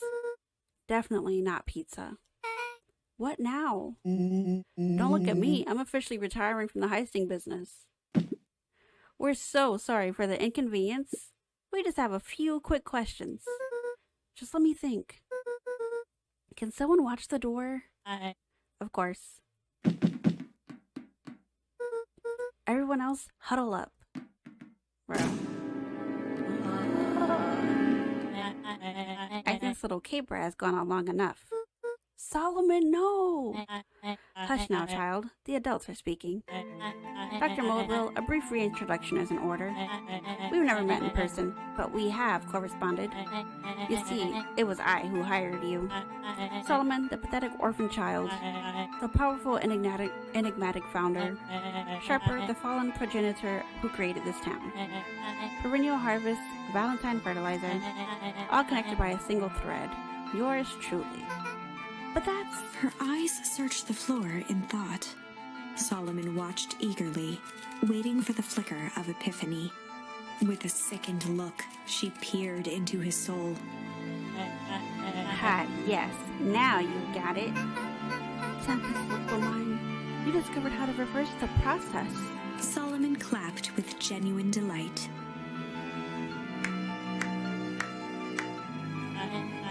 Very good, Dr. Moodwill. Very good. Though the discovery wasn't intentional. Solomon glanced down, examining his youthful form. And you cooked one a little too far for my taste. That's why you needed me to finish Dr. Prescott's work. Which you did admirably. Mr. Kerr, the vial, please. Kerr presented it with a theatrical twirl of the hand. May I present to you the eighth wonder of the... Before he could finish, Rollo snatched the vial from Kerr's palm. Wow, this stuff sounds pretty valuable. Be careful, you fool. You have no idea what you have in your hand. Actually, we do. You just did a whole evil villain all-along thingy about it. Rollo casually tossed the vial to Luca. Gosh, maybe I'll have a taste. Luca jiggled the vial mockingly. Seize him! Luca! Over here! Move another inch and I smash it. She held it tightly behind her back. Solomon sighed, speaking in crisp, measured syllables. You have no plan. I'll smash it, I swear. Fine, risk killing us all. Or, if you're lucky, nothing happens. Then what? We capture you and grant you much less leniency. He pursed his lips with feigned sincerity. But I give you my word, if you hand it over now, none of you will be harmed. A deep uncertainty washed over Beck. You're a smart girl, Beck. But there's no shame in being outwitted by someone smarter than you. We both know there's only one way this ends. She looked to Nellie shakily. With a dispirited nod, Nellie sighed in defeat. Beck slowly approached Solomon. Don't give it to him. That's a good girl. Beck, don't do it. We can't trust that jerk. I'm sorry. He's right. With apprehension, Beck conceded. Solomon pocketed the vial and brushed off his shoulder with a sharp flick. Mr. Kerr, you have allowed yourself to be humiliated by a group of children. Report to my office tomorrow for a performance review. The blood drained from Kerr's face. Of course, sir. But first, you have a speech to make. Trot out there and give me the introduction I deserve. And don't forget to smile. Yes, sir. And to think all of this is thanks to the efforts of Mr. Van Horn. I don't understand. How is this all because of me? Yeah, he meant your daddy. Ha, I said Mr. Van Horn, silly child. Dr. Walt Van Horn. Your father was always a thorn in my side. I offered him an opportunity to be a part of something great, but the fool was blinded by righteousness. He even broke into my laboratory in an attempt to sabotage my work. Solomon shook his head with gratification. But the universe has a funny way of correcting course. But meddling with the force he didn't understand, Walt showed me its true potential. As fate would have it, Luca, your father's dying act was to grant me eternal life. A muffled applause resonated faintly through the walls. Well, that's my cue. After the festivities and my subsequent ascension, I'll return to deal with you all. Until then, I suggest you use this time to reflect on the magnitude of your failure. You three keep post outside the door. Can we just, fight them? Well, crap. Anything in the room that I can use before I do that? Before I talk to people? No.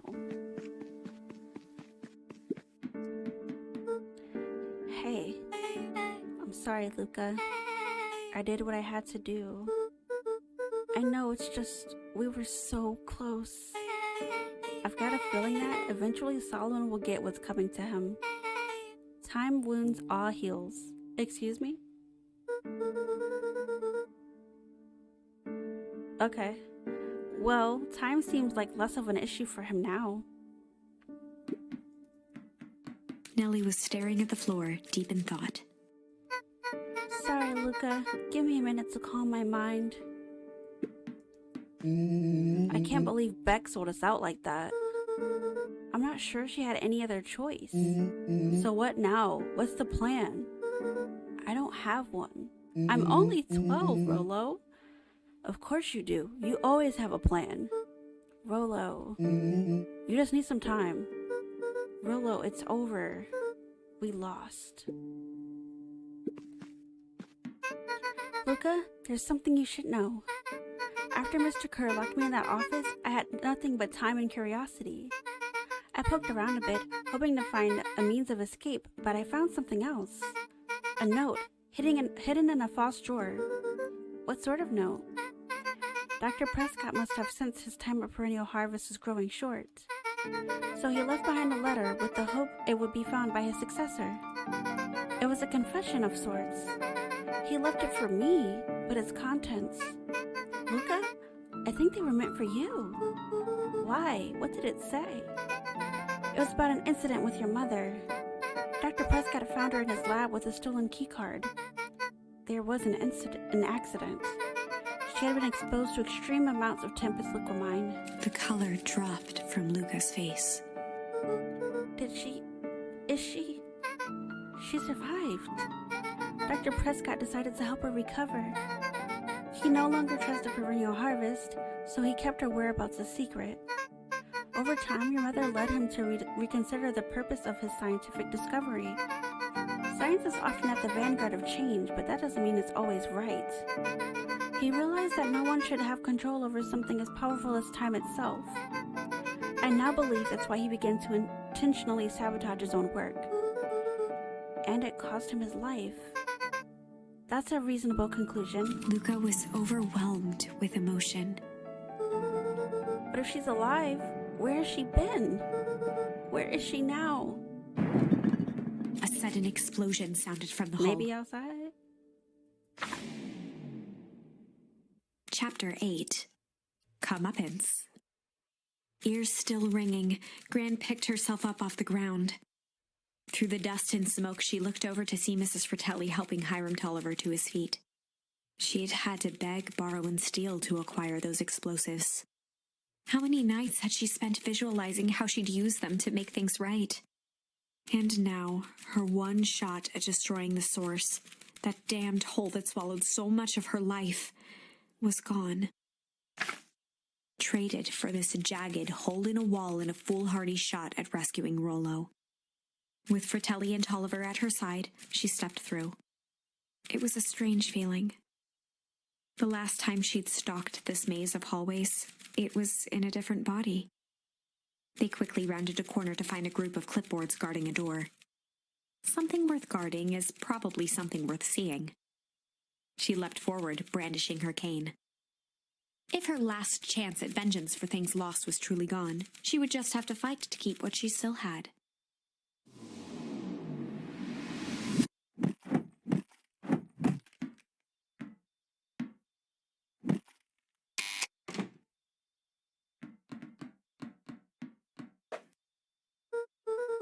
Gran, what are you doing here?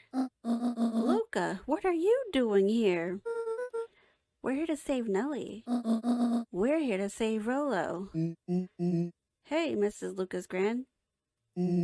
That's awful nice of you, but I'm fine. Oh no, what did they... Gran, there's no time to explain. We have to go now. Come on, everyone. We've got a party to crash. They made their way out from deep within Perennial Harvest, just as Solomon finished up his speech. Thankfully, we can dispense with the formalities from here on out. Solomon pulled a glass vial from his pocket. We've got to stop him. In one smooth motion, he downed its contents. A triumphant smile grew across Solomon's lips. No! Well, I guess that's it. We lost. I wouldn't be so sure about that. With a mischievous look, Beck elbowed Luca. Remember when I had the vial behind my back?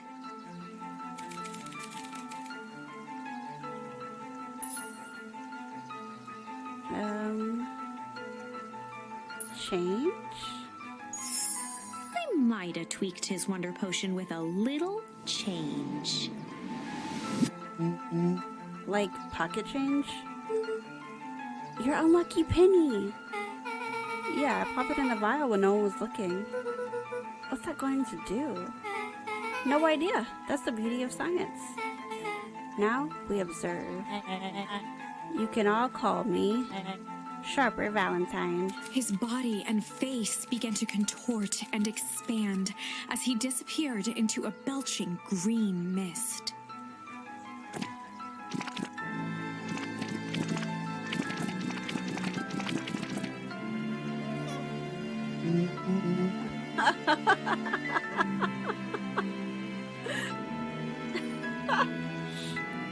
Him, baby. Holy crap. He's a baby? Yeah, but he's still Sharper, right? What he was no longer matters. He's a little puppy.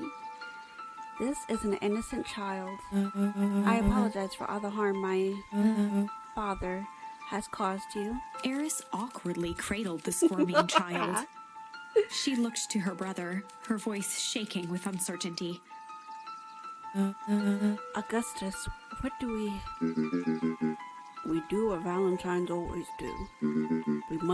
What must be done? I'll hurry home and prepare a crib for father. Young Sharper. That would be a great help.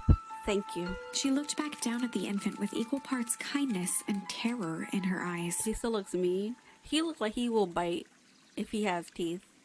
I don't know how small he is. He might not have no teeth. Oh my gosh. With a shake Imagine of her having to head, raise Eris your addressed the father. crowd with a stern scowl. Okay, everyone. The show is over. You may leave now. Epilogue. An epilogue. Beacon Pine's coldest summer on record came and went without much fanfare. Folks shared what they had and none were left wanting. The new school year was ushered in by the falling leaves of autumn. After everything Luca, Rollo, and Beck had been through, middle school was bearable. Oh, I love middle schoolers. The chill of winter didn't seem to bother people much. They kindled a hope for a better future in their hearts. When spring arrived, farmers planted their crops with a sense of joy and optimism. And as the dawn of the first day of summer came again, its light slowly spread through the shallow valley. It crept over the town square, across the river, past the neglected welcome sign, and came to rest on a young boy sleeping at dawn. His mind at peace, knowing he is here for a reason. But we don't know that Gran is our mama in this one.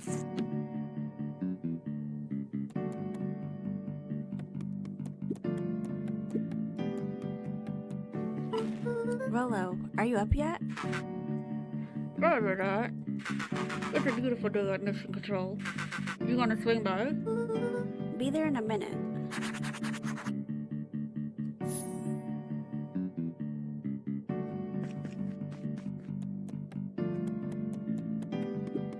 Over time, Eleanor began moving Walt's old things out of the closet and into storage.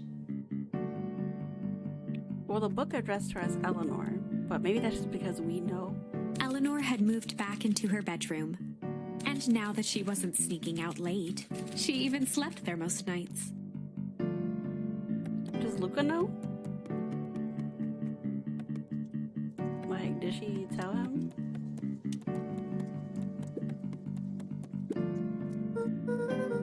Oh, she told him. Okay. Mom, I'm ready to go now. You go on without me. I'll meet you there. I've got a batch of jam to finish jarring. It's funny. I only started making jam as a way to send messages without anyone noticing. But now, I enjoy it. Aw. That's our mama.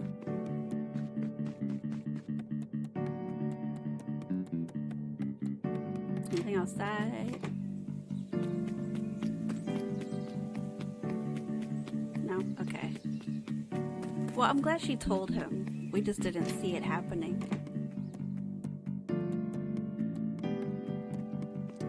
I'm just checking for charms.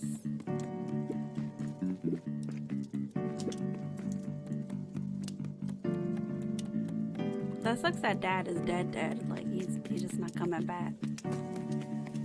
Can we go to his grave?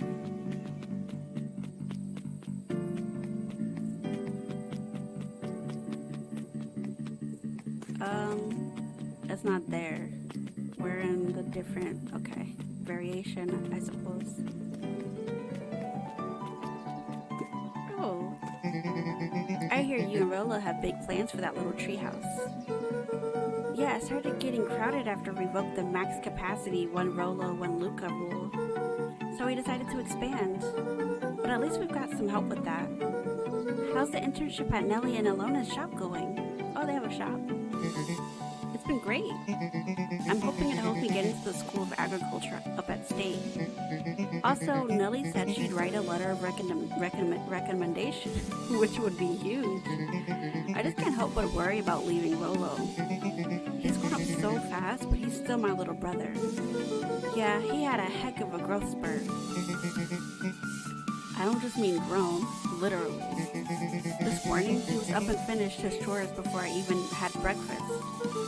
Well, some of that might be his excitement about the treehouse renovations. Don't tell him this, because it'll go to his head, but I'm really proud of that little punk. I'm sure he feels the same way, but he's just too dang proud to tell you. I know. Aww. Fix this sword. Oh, what about, like, the exit to Beacon Pines? Okay, nothing about that. Hey, Gus, how's the tree planting going?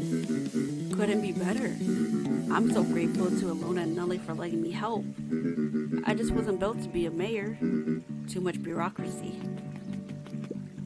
Gus, we finished cleaning up the sidewalks. What's next? When Perennial Harvest collapsed, most of the clipboards skipped town. But some stuck around and dedicated themselves to making things right. Aww. Anyone with the knack for art can help paint the new offices. You can count on us. Well, it looks like you really found your calling. I never really felt comfortable telling people what to do. Now this right here, this is something I can be proud of. Oh, Gus is happy. How's the nap been this morning? The most underrated part of a good nap is the view. And the view's getting greener every day. Nice. Oh, they took over the building. Yes, mamas. I see you decided on a name. Yep, we have to clear out all the old stuff before putting on the final touch. Slow and Dirty Harvest is now official. I like it. It was actually Nellie's idea. There's still a lot of work to do, and the name serves as a reminder. Just because progress is important doesn't mean change should happen fast. In fact, I've learned that the more you care about something, the more important it is to take things slow. Our motto is, go slow and fix things. Amen to that. You supposed to be over to mind your business. I'd better not dilly-dally. Gotta get to the treehouse, but I want to dilly-dally and talk to everybody.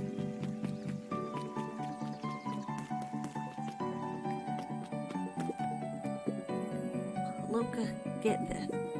I managed to reel in an actual fish this morning. Seriously? Yeah, an honest to goodness, flip-flopping, swim-swimming fish. I don't think I've ever caught an actual fish here. Been at least 7 years since I've caught one. I'd say it's a good omen. what do you do with the fish? Oh, I released it back to the pond. I'm hoping to catch it again tomorrow. Aww. Friends, a little higher. Yep. Little lower. Yep. Little higher. Yep. I'm telling ya, the angle isn't the issue. We need more power to the radio. Luca, there you are. Would you tell him it's not the angle? Hey, I'm not in charge of antenna, okay, countryness, of antenna redesign. Fine, Iggy, just don't do anything drastic until we get back. Who, me? Tish, you're in charge while I'm gone. Yep. They'll be fine, right? It'll be fine. If we really want mission control to turn into something bigger and better, we have to loosen our grip a bit. You're right. Lead the way. Yay! We're gonna go see back.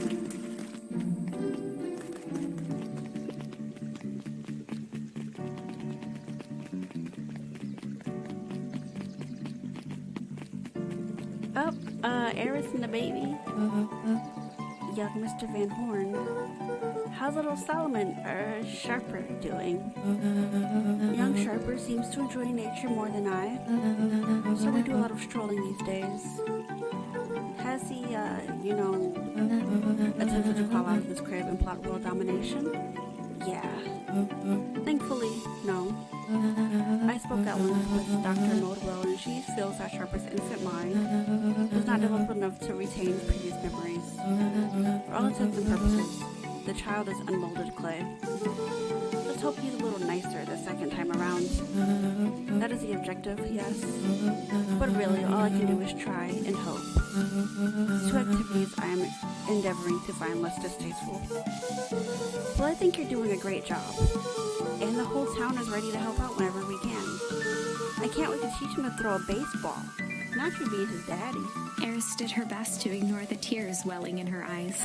Aww. That would be acceptable. Book lady? He looked to his friends with a thankful smile. After everything that could have gone wrong, everything that did go wrong, we made it. The end. Closing her eyes, Miss Hatch took a deep, relaxing breath.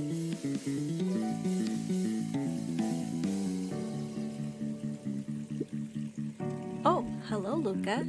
How are you? Really good, actually. That's wonderful. Did I miss anything? Girl? I think you're pretty much up to speed.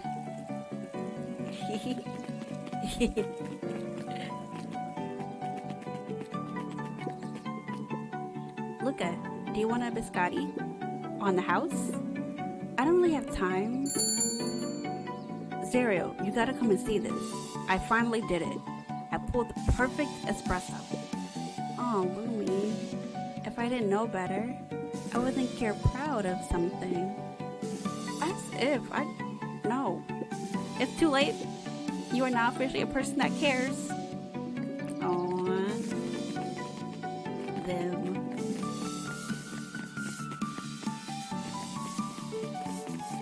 Yeah, who are you? Wow, back for seconds? If it's not too much trouble, for the longest time, I didn't understand the appeal of ice cream.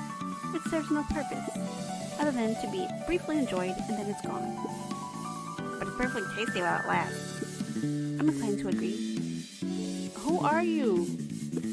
Like, who are you? Hey, Luca, can you tell Roxy I'll be free in an hour? Sure thing. My dad's making me stock the shelves for the summer. He said it builds character. I think he meant to say, builds calluses. Builds character. Yeah, builds something, alright. Luca, can I interest you in a delicious apple? He playfully waggled an apple. No thanks, just saying hello. Well, hello there. Mind telling your mom we need a new crate of jam? Already? It's funny, I used to hide this stuff in the back, terrified that someone would find out about our secret messages. Now everyone wants to get their hands on Eleanor Van Horn's famous spy jam. And the museum is gone. I didn't talk to you. What's today's news that needs knowing? I'll give you tomorrow's headline today. Our old friend Patrick C. Montesquieu, aka William Kerr, just performed a stirring rendition of the Iceman Cometh at the State Correctional Facility. Oh, he in jail. I heard there wasn't a dry eye in the house. Well, I guess he has plenty of time to work on his craft. They put that boy in prison.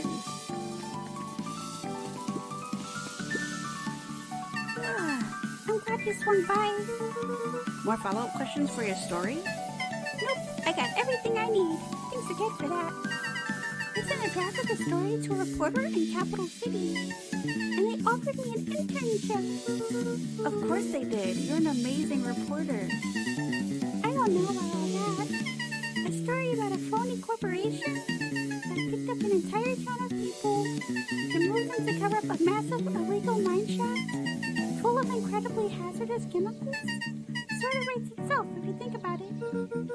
Just don't forget us when you become a fancy big city reporter.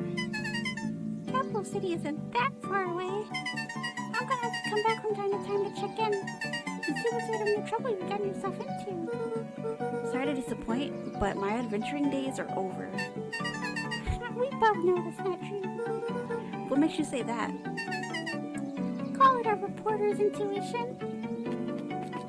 She's so cute. I want her. I want to keep her. Can't talk to him. Mrs. Fratelli glowed with a carefree smile. Is that your suitcase? That is 2 weeks of unencumbered tranquility. Excuse me. Would you be so kind as to take my order? 2 weeks of sand, margaritas, and forgotten obligations. Excuse me. I'd love to place an order. Mrs. Fratelli sighed with a zen-like calm. Just as soon as the lunch rush ends, I'll be a feather on the wind. You're going on vacation? For the first time in years. And I've got you and your mom to thank. Why's that? She didn't tell you yet? You two are going to fill in for me at the diner while I'm gone. Oh. Just like old times. Aw. It's fine. I'll wait. Please, sir. Come back another time. She's got vacation on the brain.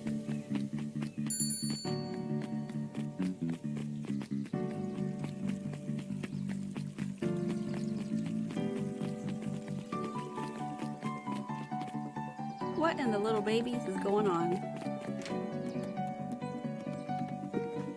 Over the school year, Kato and Bert had become close friends. But did you know that when they covered up the source, they found a new species of fungus? Yep, and they are studying it in the new labs. Did you know that Beacon Pines is now the smallest town in the county? Yep, close to the population for perennial harvest moved in. It typically went on like this for quite some time. Just two little fact babies giving each other facts. I can't believe it's over. Yeah, the town's really starting to turn a new leaf. The town? I was talking about Kae-Kae. I just finished the last issue. How was it? As great as always. Hank finally returned to Earth, but I just feel weird now. Weird can be cool. Weird just means you're ready for something new. Any suggestions? You could ask Miss Hatch about what she's always reading. She seems to really enjoy it. Maybe I'll do that. Okay, but the music is awesome. Luca peeked over Piper's shoulder. Laid stealthily inside a large volume of mathematics was the first issue of Hank Atomic. Piper, are you reading Hank Atomic? Do you mind not telling anyone? I've kind of got a reputation to uphold. Oh, it's nothing to be ashamed of. Just about every kid in town reads Hank Atomic. Honestly, I'm excited for you. What I'd give to start over fresh.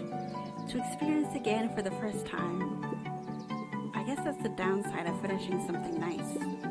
least now I can enjoy it again through you. Which Lynn is doing. Promise to tell me about it as you go? Sure thing.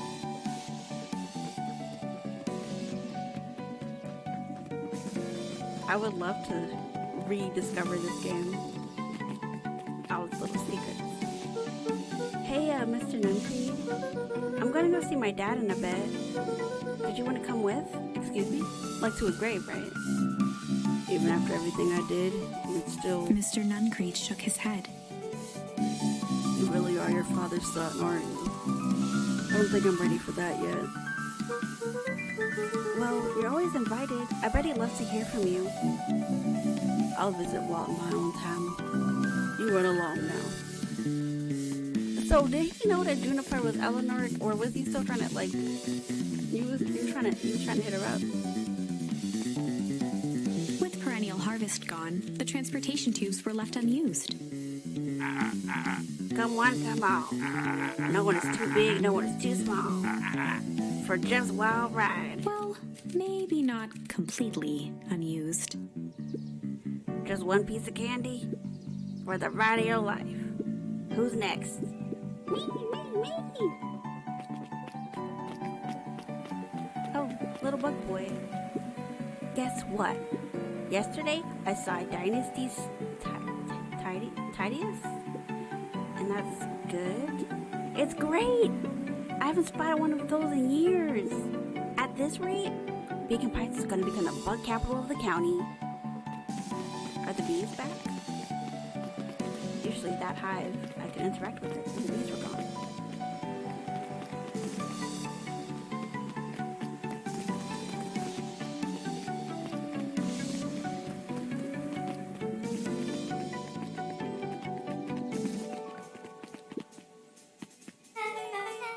I have news I think you'll enjoy. This morning, I unpacked my last box. You're officially moved in. It's just a box. Let's not blow this out of proportion. It sounds an awful like putting down roots. I guess I decided this place is root-worthy. You're going to be stuck with me for the foreseeable future. I do have to warn you, most years aren't going to be as interesting as this one. I think I'll manage. Ready? Before we go, there's a bit of a surprise.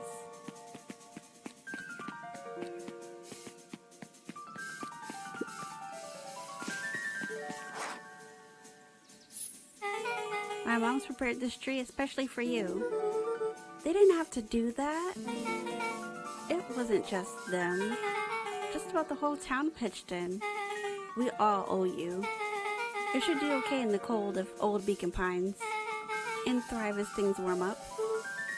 That's perfect.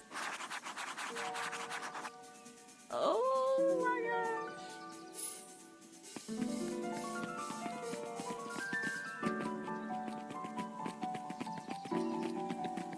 I love how Rolo is just grown now, like, just grown. He's not even interjecting on our conversations. Ah, you got it? Now that's a good looking tree. Being a special occasion or whatnot, this ride's on the house. You're gonna want to hang on tight to that little tree.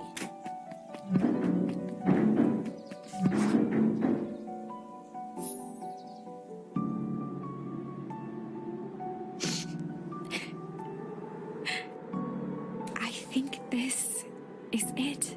Book? The end I've been waiting for. I know, Book. Don't cry. Honestly, I began to lose hope of ever finding it. But then you came along. Don't start. I don't know exactly how to thank you. It's hard to explain how much this means to me. Oh. It's funny, now that our time together is finally ending. I'm at a loss for words. Book. Let's just watch the end together. Okay. Done. A good little tree. The best little tree. Thank you, children. This means a lot. Yeah, thanks for everything. Shucks, I only did what any super awesome best buddy would have done. We should probably give you some some time alone now. You good? Yeah, I am. It's been a wild year. How are you feeling? Excuse me. Everyone keeps asking me that. I'm fine, really. Pa always says the only thing fitter than a fiddle is a cello. I feel like a dang cello. Well, if you ever stop feeling like a cello, I'm here for you. I know, you don't even have to say it. You two make an awesome pair. Excuse me? We're a trio now. Oh, Rolo. Yep. Thanks. There's just one thing missing now that you're a part of our group. Missing? Let me tell you a little story about a man named Hank Atomic. Oh, God. I won't be long. We'll be waiting for you back at the phone booth. I found the perfect way to start our summer. You've got some good friends. I'm so proud of you. Your father would be so proud. I know.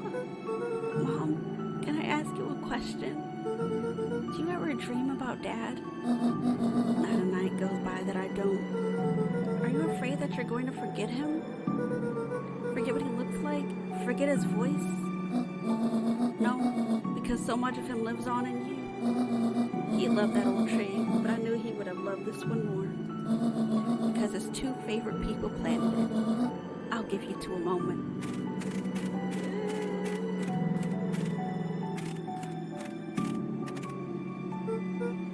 Hey, Dad. Dr. Modwell says that over the next few years, this place should warm up. So you won't have to be so cold for much longer. I think I finally understand why you left that night. There were things you believed in. Big things. Those beliefs were the things that made you, you. If you wouldn't have stood up to Sharper, stood up for what you believed in, you wouldn't have been the same person anymore. You had to go. But that didn't mean you loved us any less.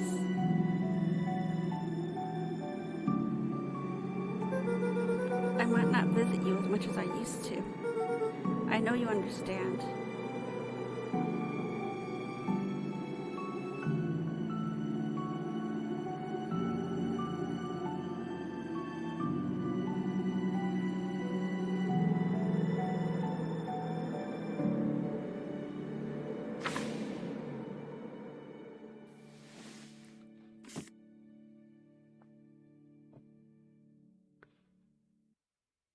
Like,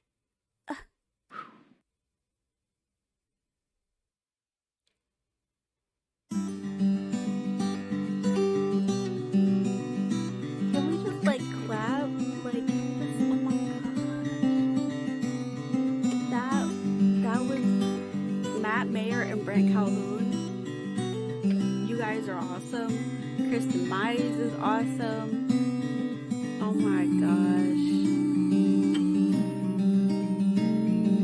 Matt Mayer decided to do everything. I understand. Oh my gosh. That was amazing. I can't even like describe how amazing that this game is. And I'm gonna let the credits roll up because these people deserve their credits. Like, this game was awesome, and I'm just so happy for everybody who went through this journey with me. I'm so glad I didn't decide to play this by myself. Like, I was gonna play this off stream, but I decided to play it on stream, and I just like, and I still don't even know who that random puppy was, but okay. Yes, we did it, Lynn. We did it. Oh my gosh. Yo. I am so like, you know that feeling after you finish a really good book and you just sit in silence for a while and you're just like back to the real world, you know? Oh my goodness. That was amazing. there was still like a branch where we didn't get like all of the we didn't use all the charms for one branch, but I think that's because we just got a good ending, I guess. So maybe I'll go back and use those two and see what happens as like a bonus type of episode. I wonder if there's more games like this. I want to know too, because I would love to play them. I mean, my throat will probably die, but I would love to play them. Oh my goodness.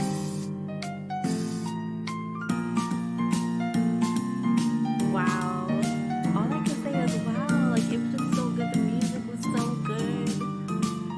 The writing was incredible. Like, oh my goodness. I love this game so much. I appreciate this game so much. The two people who co-wrote it together are awesome. Oh my goodness. The artwork was amazing. I love the style. Like, I feel so satisfied. Like, I'm not like left just like wondering or wanting more. Like, our kids are gonna grow up and they're gonna be good people. And maybe one day they'll leave Beacon Pines, who knows? Like, oh my gosh. That was what an amazing experience that this was, that we got to go through together.